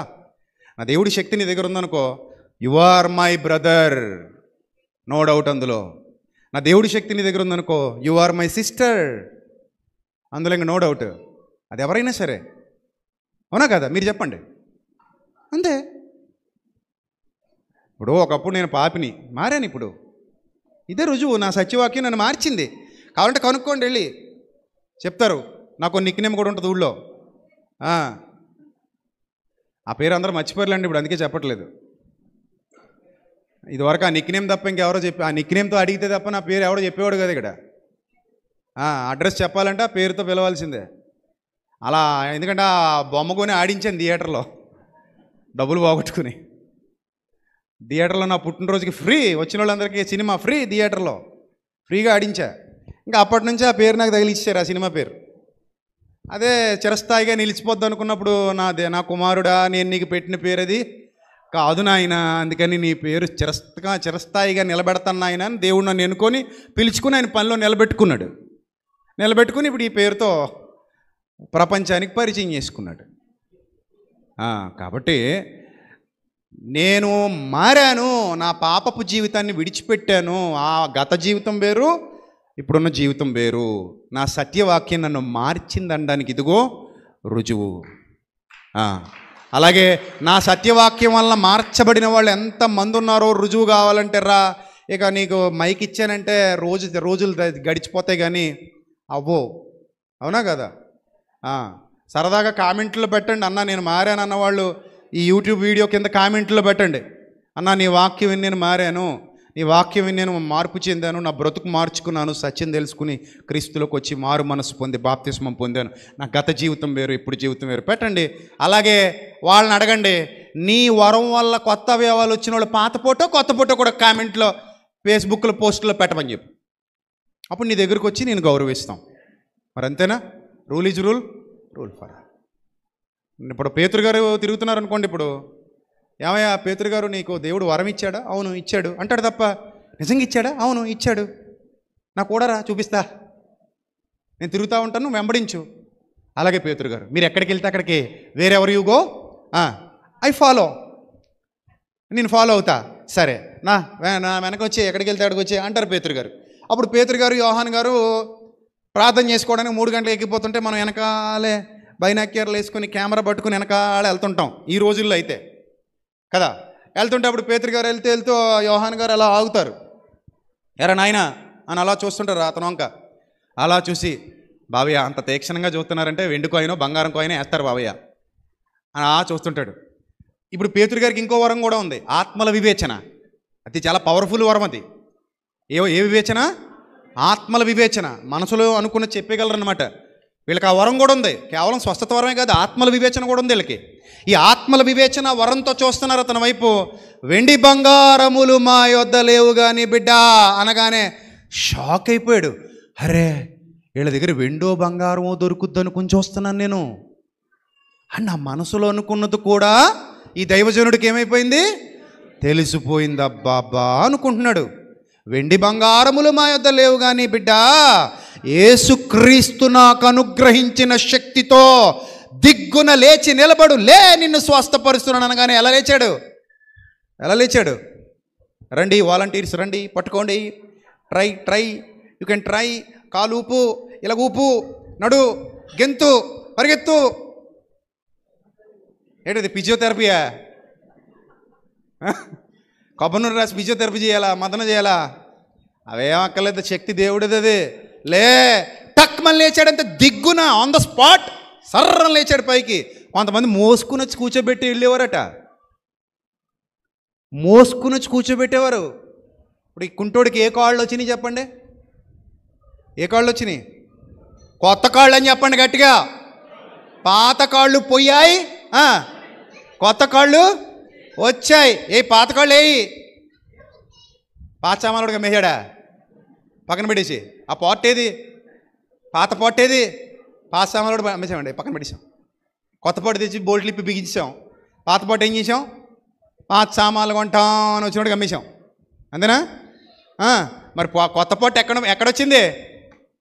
పాత పాటు మీదే నా ప్రభు ఏ పాటు వేసాడు? కొత్త పాటు వేసాడు. ఇప్పుడు ఇదిగో కుంటోడిని మోసుకొచ్చిన పాత వీడియో, కుంటోడిని నలుగురు ప్రతిరోజు మోసుకొచ్చిన పాత వీడియో, కొత్త కాళ్ళతో ఉన్న కొత్త వీడియో ఉందా లేదా? ఉందా? ఇప్పుడు సత్యవాక్యం వల్ల రుజువు ఏంటంటే ఇదిగో పాత బతుకు సౌలు, ఇదిగో కొత్త బతుకు పౌలు.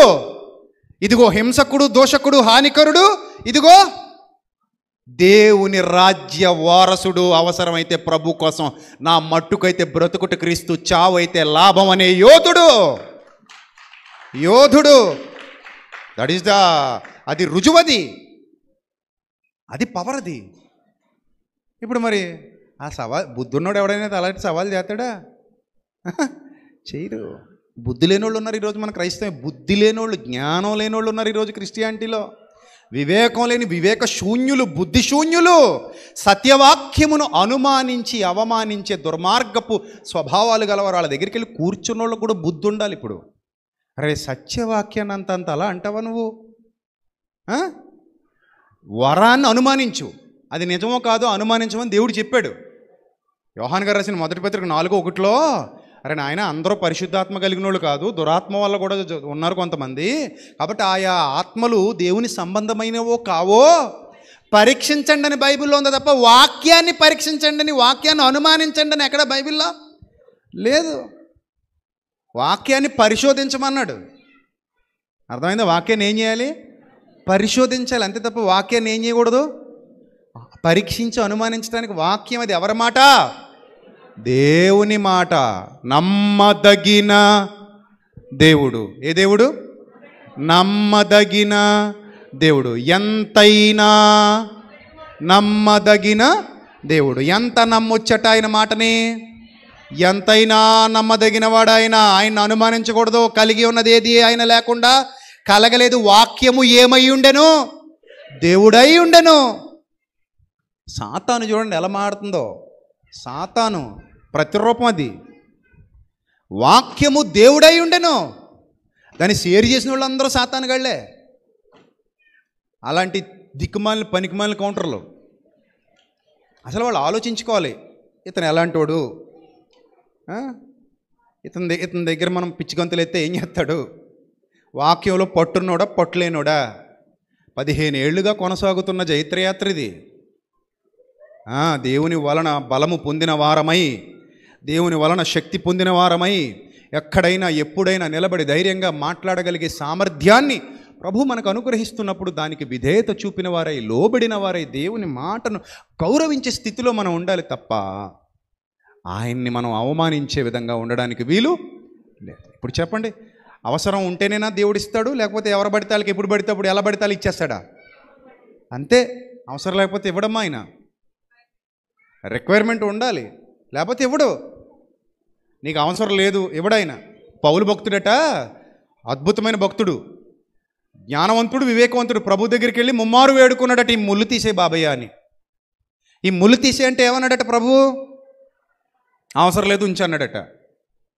అవసరం లేదు ఉంచు బాబా, నాకు అవసరం అని ఈయన అంటున్నాడు. ఆయన ఏమో నీకు అవసరం లేదులే ఉంచు అంటున్నాడు. నాకు అవసరం డాడీ అంటున్నాడు ఆయన.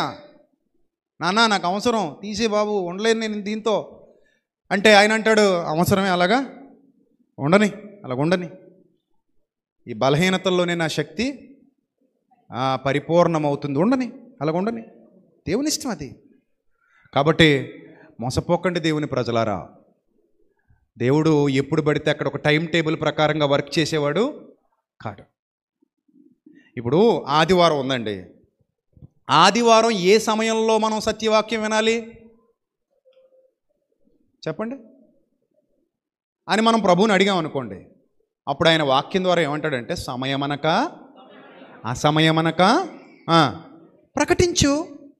తిమోతి పత్రికలో చెప్తున్నాడు, సమయమనక అసమయమనక ప్రకటించు. తెల్లవారి చెప్పినా విను, మిట్ట మధ్యాహ్నం అయినా విను, అర్ధరాత్రి అయినా విను. ఐతుకొని యవనస్తుడు అర్ధరాత్రి వింటున్నాడు వాక్యం, పడిపోయాడు పైనుంచి.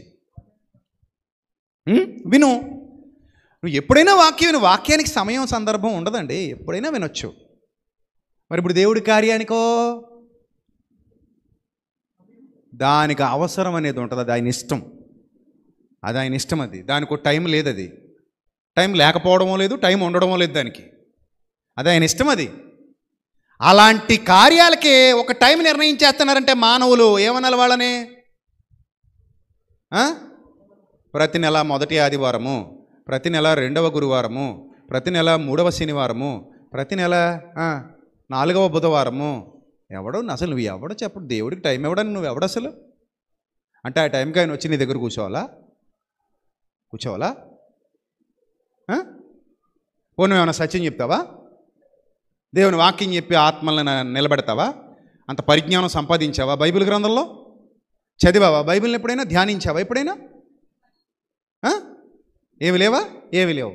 నాకు బైబిల్ రాదండి, కానీ దేవుడు నన్ను వాడుకుంటున్నాడండి. నమ్మొద్దు, పచ్చబద్ధం. అది ఎలాగుంటుందంటే, నేనేం చదువుకోలేదండి, కానీ నన్ను చంద్రబాబు నాయుడు గారు పిలిచి ఐఏఎస్ ఆఫీసర్ అయిపోమన్నారండి. ఆహా. లేకపోతే నరేంద్ర మోదీ గారు పిలిచి నువ్వు ఐపీఎస్ తీసుకోరా బాగుంటుంది అన్నారండి. మరి మా అమ్మమ్మకు కూడా ఇస్తారండి, తీసుకోమను, దాని ఏముంది. ఆహా, అలాగే ఇచ్చేస్తాడా దేవుడు? బైబిల్ రానివాడు, బైబిల్ ధ్యానించనివాడు, బైబిల్ మీద అవగాహన లేనివాడు సేవ చెయ్యలేడు, సేవకుడు కాలేడు. బైబిల్ మీద జ్ఞానం, వివేకం సంపాదించండి. బైబిల్ మీద మీరందరూ పట్టు సంపాదించండి, పట్టు సంపాదించండి. సత్యమే మిమ్ములను స్వతంత్రులనుగా చేయును. సత్యమును మించినది దుష్టుని నుండి పుట్టునది, దుష్టుని నుండి పుట్టునది. కనుక సమయాన్ని మనం నిర్ణయించకూడదు.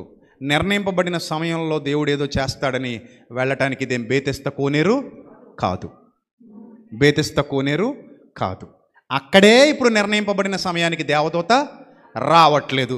నువ్వు ఒక సమయం నిర్ణయించి దేవుణ్ణి రప్పిస్తాను అంటున్నావు, ఎలా నమ్మాలి అని ప్రజలు ప్రశ్నించాలి. మరలా చెప్తున్నా, సత్యవాక్యానికి సమయంతో పని లేదు అని ఆయన చెప్పాడు. ఆ సమయం అనక అసమయం అనక ప్రకటించని మనకు చెప్పింది ఎవరు? ప్రభు.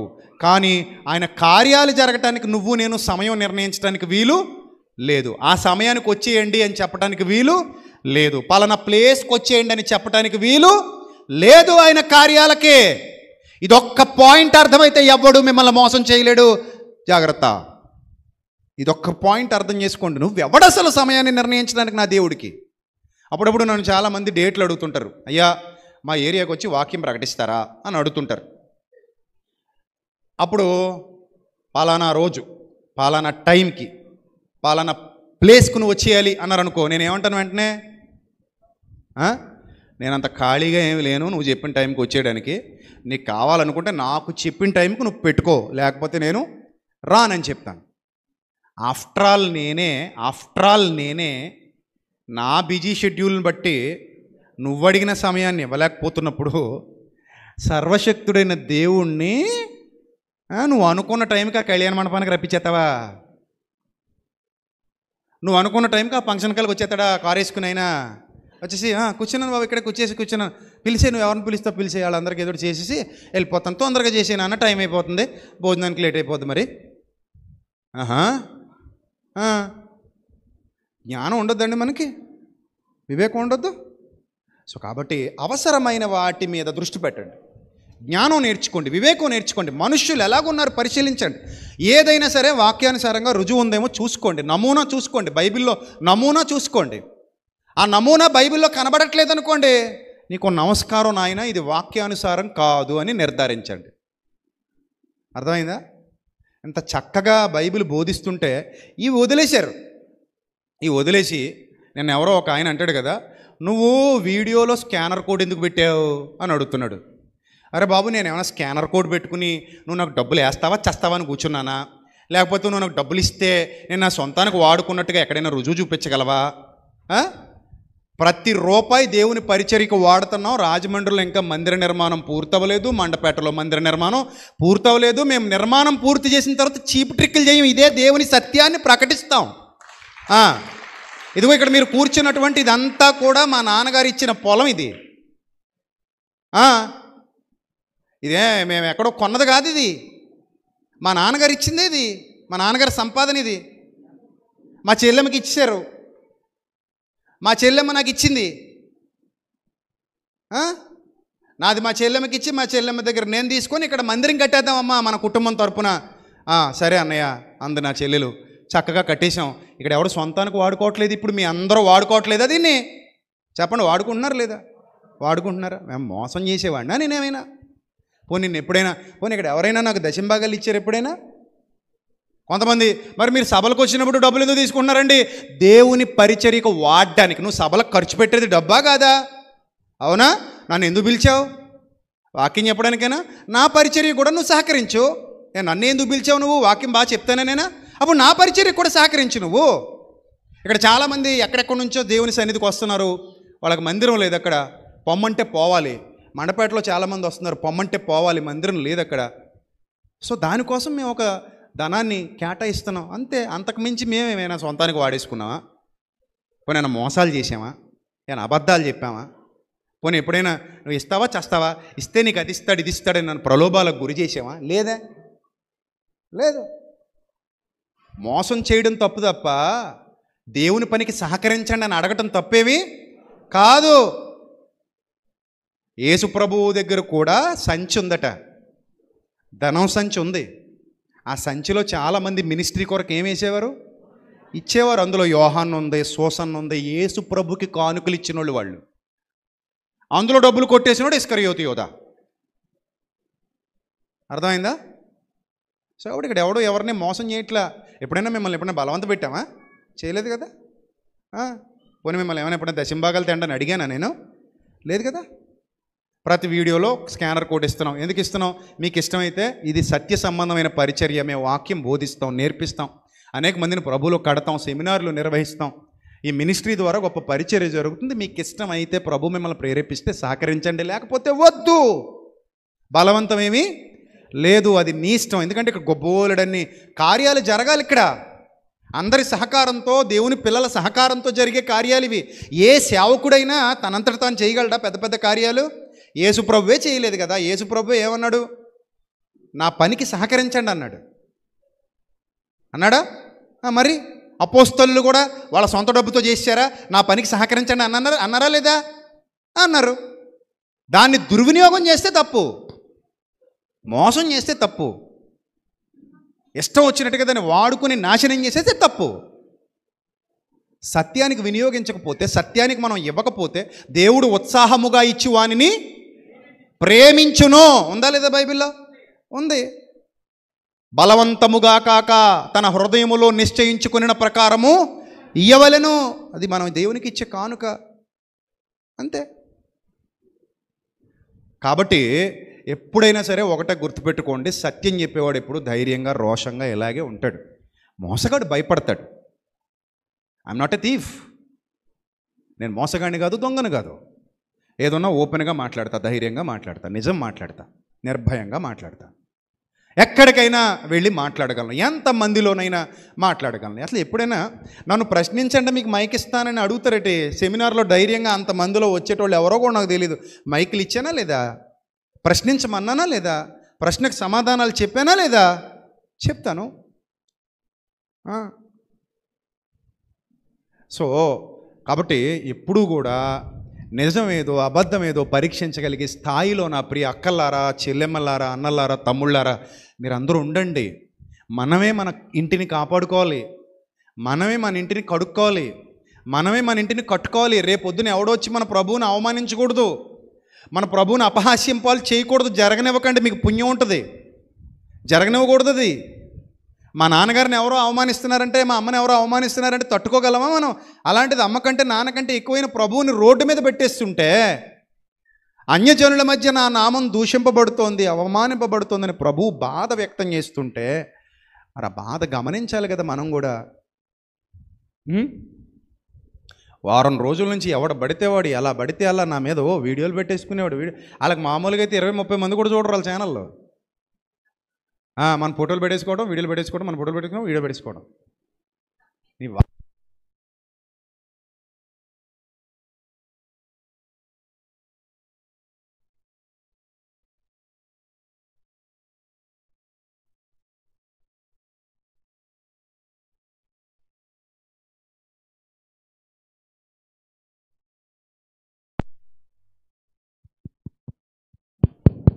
రైట్, మీరు అలర్ట్గా ఉండాలి. సో వేలాది మందిని, లక్షలాది మందిని సత్యం బలపరుస్తోంది. సత్యంతో వారు బలపరచబడుతున్నారు. సత్యము మిమ్మును స్వతంత్రులనుగా చేయును. గనుక ప్రియమైన దేవుని ప్రజలారా, దేవుడు పరిశుద్ధాత్ముడు, ఆయన కార్యాలు ఆయన అవసరాన్ని బట్టి ఆయనకి ఇష్టమైతేనే జరిగిస్తారు. అది గుర్తుపెట్టుకోండి. నువ్వు అడిగావని ఆయన చేయడు. నువ్వు ఎక్కడికో రమ్మంటే ఆయన రాడు. నువ్వు టైం ఇస్తే ఇవ్వడు ఆయన. టైములు నువ్వెవరు ఇవ్వడానికి? నువ్వు దేవుని అడిగిచ్చావా టైము? దేవుని అడిగిచ్చావు టైము? ప్రభువా 3వ బుధవారం, 4వ శనివారం, 5వ గురువారం, 7వ శుక్రవారం, ఎవరు నువ్వు చెప్పడానికి? ఇచ్చేసి టైం ఇచ్చేసి వచ్చేయండి అంటే వచ్చేస్తే నువ్వు చేసేస్తావా? ఆయన నీకు చెప్పాడా? రాసిచ్చాడా? తప్పు. వాక్యం చెప్పడానికి పిలిస్తే వెళ్ళండి. అంతేగాని మేము కళ్యాణ మండపం తీసుకున్నాం, ఇక్కడ అద్భుతాలు చేస్తాడు దేవుడు వచ్చి, ఇక్కడ సూచక్రియలు చేస్తాడు దేవుడు వచ్చి అంటే దయచేసి అలాంటి వారిని నమ్మకండి. ఎవరైనా సరే, వాళ్ళు ఎవరైనా సరే, నేను పేర్లు చెప్పట్లేదు, ఎవరైనా సరే ఆ గుంపు నమ్మకండి అలాంటి వాళ్ళని. కాదంటారా వాక్యానుసారంగా నిరూపించమనండి. మీరు అడగండి, మీరు ప్రశ్నించండి. ఇదిగో బేతెస్తా కోనేరు ఉంది, సమయాలు నిర్ణయించాడు దేవుడు, ఆ సమయానికి దేవదూతను పంపేవాడు, అక్కడికి వచ్చేది, కదిలించేది. వాళ్ళు దూకునోళ్ళకి, మొదట దూకునోళ్ళకి ఏం జరిగేది? స్వస్థత, కొత్త అవయవాలు వచ్చేవి. స్వస్థత జరగడం అంటే కనిపించని పోవడం కాదు, కనిపించే వాటిలోనే ఏమొచ్చేవి? కొత్త పార్ట్లు వచ్చేవి. కొత్త పార్ట్ అంతే కదా. పాత పార్ట్ తుప్పట్టేసింది అనుకోండి, తీసేసి ఏం చేస్తాం? కొత్త పార్ట్ వేస్తాం. అలా దేవుడు కూడా శరీరానికి కొత్త పాటలు వేసేవాడు ఆయనే. వేసాడు, అలా కొత్త పాటలు వేసి చూపించాడు ఆయన. ఇప్పుడు కూడా వేయగలడు. నేను వేయలేడు అంటలేసమ్మా, మళ్ళీ అలా తిప్పుతారు. అంటే దేవుని శక్తిని అవమానిస్తున్నారండి వీళ్ళు, దేవుడి కార్యం జరగదంటున్నారండి. నేను అలాగనట్లా, ఆయనకి ఇష్టమైతే జరిగిస్తాడు, ఇప్పుడైనా, అప్పుడైనా, ఎప్పుడైనా. మళ్ళీ బేతెస్తా కోనేరు ఓపెన్ చేయాలని దేవుడికి అనిపించింది అనుకో, చేస్తాడు. కానీ యేసుప్రభు ఘనతను చూపించడానికి ఏర్పాటు చేసింది కాబట్టి ఇప్పుడు చెయ్యడు. చేస్తాడా చేయడా అంటే నేను బైబిల్ సెన్స్ని బట్టి చెప్తున్నాను. ఇక బేతెస్తా కోనేరు దేవుడు ఓపెన్ చెయ్యడు. ఎందుకంటే దేనికోసం ఏర్పాటైంది? యేసుక్రీస్తు ఘనత కోసం, ఆయన గొప్పతనాన్ని నిరూపించడం కోసం బేతెస్తా కోనేరు. ఇంక ఇప్పుడు అవసరం లేదు, ఆయన గొప్పతనం ఆల్రెడీ ప్రభావముతో నిరూపింపబడిను. ఇప్పుడు నేరుగా యేసుప్రభే మన జీవితంలో కార్యం చేయగలరు. యేసుప్రభే నేను స్వస్థపరచగలరు. యేసుప్రభే నీకు జీవితంలో అద్భుతాన్ని జరిగించగలరు. అది నీకు ఆయనకు ఉన్న అనుబంధాన్ని బట్టి చేస్తారు. అర్థమైందా? ఆయన నీతిని, ఆయన రాజ్యాన్ని మొదట వెదకండి, అప్పుడు అవన్నీ మీకు అనుగ్రహింపబడును. ఆయనకి ఇష్టం లేదా ఆపేస్తారు. ఆయనకి ఇష్టం లేకపోతే ఏదైనా ఆపేస్తారు. సో ఆయనకి ఇష్టమైతేనే చేస్తారు. ఇప్పుడు నువ్వు ఆయనకి ఇష్టడువా, ఇష్టురాలివా కాదా అనేది ప్రశ్నించుకొని శ్రద్ధగా సత్యాన్ని వెంబడించండి. సత్యమే మిమ్మల్ని ఏం చేస్తుంది? స్వతంత్రులుగా చేస్తుంది. సత్యానికి అంత బలం ఉంది కనుక సత్యాన్ని అనుమానించే వాళ్ళని, అవమానించే వాళ్ళని దగ్గర రానివ్వకండి. మనుషులను అనుమానించండి, మనుషులు చేసే పనులను అనుమానించండి. దేవుని వాక్యాన్ని అనుమానించటం ఏంటండి కదా? కాబట్టి దేవుని వాక్యాన్ని అనుమానించడానికి వీలు లేదు. ఆయన ఎంతైనను నమ్మదగినవాడు. ఆయన ఎందుకు విశ్వాసం ఉంచుదాం. బలమైన కార్యాలు ప్రభు మన జీవితంలో జరిగిస్తారు. ఓపికగా ఆయన వైపే చూద్దాం. సత్యముతో నేను నీ సన్నిధిని ఎట్లు నడుచుకుంటునో అన్నాడా లేదా? అన్నాడా హిజ్కియా? ఏమన్నాడు? సత్యముతో యథార్థ హృదయుడనై, సత్యముతో యథార్థ హృదయుడనై, సత్యముతో నీ సన్నిధిని నేను ఎట్లు నడుచుకుంటునో అది నువ్వు చూచి నన్ను జ్ఞాపకం చేసుకో అంటే, ఆ సత్యముతో యథార్థ హృదయుడనై నీ సన్నిధిని, ఆ మాటలు చూసిన దేవుడు వాటిని బట్టి 15 ఏళ్ల ఆయుష్కాలం నీకు ఇస్తున్నాను నా ప్రియ బిడ్డ అని శాంక్షన్ చేసేసాడు. అది సత్యం నీ దగ్గర ఉన్నప్పుడు దేవుడు నిన్ను విడువడు, ఎడబాయుడు. ఎప్పటికీ సత్యమే మిమ్మును స్వతంత్రులనుగా చేయును. సత్య మందు ప్రతిష్ట చేయుము నీ వాక్యమే, సత్యము నీ వాక్యమే. సత్యము సత్యము ఎప్పటికీ గెలుస్తుంది. అందుకే అన్నారు పెద్దలు, సత్యమేవా జయతే అని. సత్యమే గెలుస్తుంది. సత్యం నిన్ను గెలిపిస్తుంది, నన్ను గెలిపిస్తుంది, దేవుని ప్రజలందరినీ గెలిపిస్తుంది. అబద్ధమును గెలిపించటం ఎవరి వల్ల కాదు, అది తాత్కాలికం. వెలుగు వచ్చేంత వరకే చీకటి హవా నడుస్తుంది. వన్స్ వెలుగు వచ్చిందా చీకటి భయపడి పారిపోతుంది. రాత్రికి రాజమండ్రిలో కూడా పరిశుద్ధాత్మ కార్యాలను గురించి ఒక స్పష్టమైన అవగాహన కల్పించే సందేశాన్ని మాట్లాడతాను. లైవ్ ద్వారా చూసేవాళ్ళు లైవ్లో చూడండి. ఐ ఫర్ గాడ్ మినిస్ట్రీస్ లైవ్లో, అంటే మన 2వ ఛానల్ అది. ఇది విజయప్రసాద్ ఫౌండేషన్లో వస్తుంది ఇప్పుడు లైవ్, అంతేనా? రైట్. మన 2వ ఛానల్ ఉంది I for God ministries live. So అందులో సాయంత్రం రాజమండ్రి ఆరాధనలో 5 గంటలకి తాడితోట షెల్టన్ హోటల్ పక్కన, తెలియని వారి కోసం చెప్తున్నాను, అక్కడ అద్దెకి తీసుకున్నాం మనం లూథరన్ చర్చ్. అది కేవలం మనకు ఆ సమయం మాత్రమే లభిస్తుంది.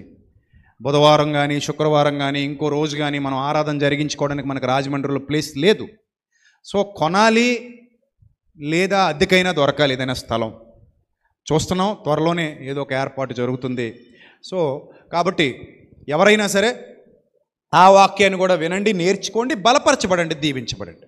దేవుడు మిమ్మల్ని మీ కుటుంబాన్ని సత్యములో నిలబెట్టి కట్టి మీ జీవితాన్ని వెలిగించునుగాక. ఆమెన్. తలలు వంచండి, ప్రార్థన చేసుకుందాం. పరిశుద్ధుడ, ప్రేమగల తండ్రి, కృపగల దేవ, దయగల ప్రభువా, మీ పవిత్ర నామానికి స్తుతులు స్తోత్రాలు చెల్లిస్తున్నాం. మేము ఏ పాటి వారము, మా జీవితాలు ఏ పాటివి తండ్రి, మీ చిత్తమే మా బ్రతుకులో జరిగించండి. మీ చిత్తమే మా జీవితాల్లో సిద్ధింపచేయండి తండ్రి. మీ సన్నిధి కాంతి మా మీద ప్రకాశింపచేయండి. మీ సన్నిధాన వర్తనులుగా నిలువబెట్టండి ప్రభువా. మీ కార్యాభివృద్ధి అందు ఎప్పటికీ ఆసక్తిపరులమై సత్యమును గెలిపిస్తూ, సత్యమును మహిమపరుస్తూ, సత్య సంబంధులమై తండ్రి మీ మార్గనిర్దేశకత్వాన్ని బట్టి ప్రభావ మేము ముందుకు కొనసాగడానికి సహాయం దయచేయండి. వచ్చిన బిడ్డలందరినీ దీవించండి, ఆశీర్వదించండి. అలాగే ఈ వాక్యాన్ని లైవ్ ద్వారా ఎంతమంది సోదరులు సోదరీమణులు దూర ప్రాంతాల్లో, దూర దేశాల్లో ఉండి వీక్షించారో వారిని, వారి కుటుంబాలని, వారి బిడ్డలను మీరు దీవించండి, బలపరచండి తండ్రి. వారి హృదయములో నిలిచి ఉన్న సత్యమును బట్టి మీరు గొప్ప కార్యం వారి బ్రతుకులో జరిగించండి ప్రభువా. మీకు అసాధ్యమైనది ఏదీ లేదు తండ్రి. మీరు నిన్న, నేడు, రేపు ఎల్లప్పుడూ ఏకరీతిగా ఉన్నారు. మీ కార్యాలు మీ చిత్తానుసారంగా అవసరాన్ని బట్టి జరిగించగలవారే ఉన్నారు. అది మీ చిత్తమే కానీ మా చిత్తం కాదు తండ్రి. ఆ నిర్ణయం మీది కానీ మాది కాదు ప్రభువా. ఆ సమయం మీరు నిర్ణయించాలి కానీ మేము నిర్ణయించడానికి తగిన వారము కాము తండ్రి. అద్భుతమైన సూచక క్రియ అయినా, మహత్కార్యమైన అది మీ చిత్తమైతే మీరు జరిగిస్తారు. మీ చిత్తం కాకపోతే మేము సమయం నిర్ణయించినా, దినం నిర్ణయించినా, రోజు చెప్పి జనాల్ని రప్పించినా అది జరగదన్న సత్యాన్ని బేతెస్తా కోనేరు ఉదాహరణతో మాకు నేర్పించారు తండ్రి. అదే మీరు ఆపేశారు. మీకు ఇష్టం లేకపోతే ఏదైనా ఆపేస్తారు. మీకు ఇష్టం లేకపోతే దేన్నైనా మరలా ప్రారంభించి కొనసాగిస్తే ముందుకు నడిపిస్తారు. మీకు ఇష్టం అయితే, ఇష్టం లేకపోతే ఏదీ జరిగించరు.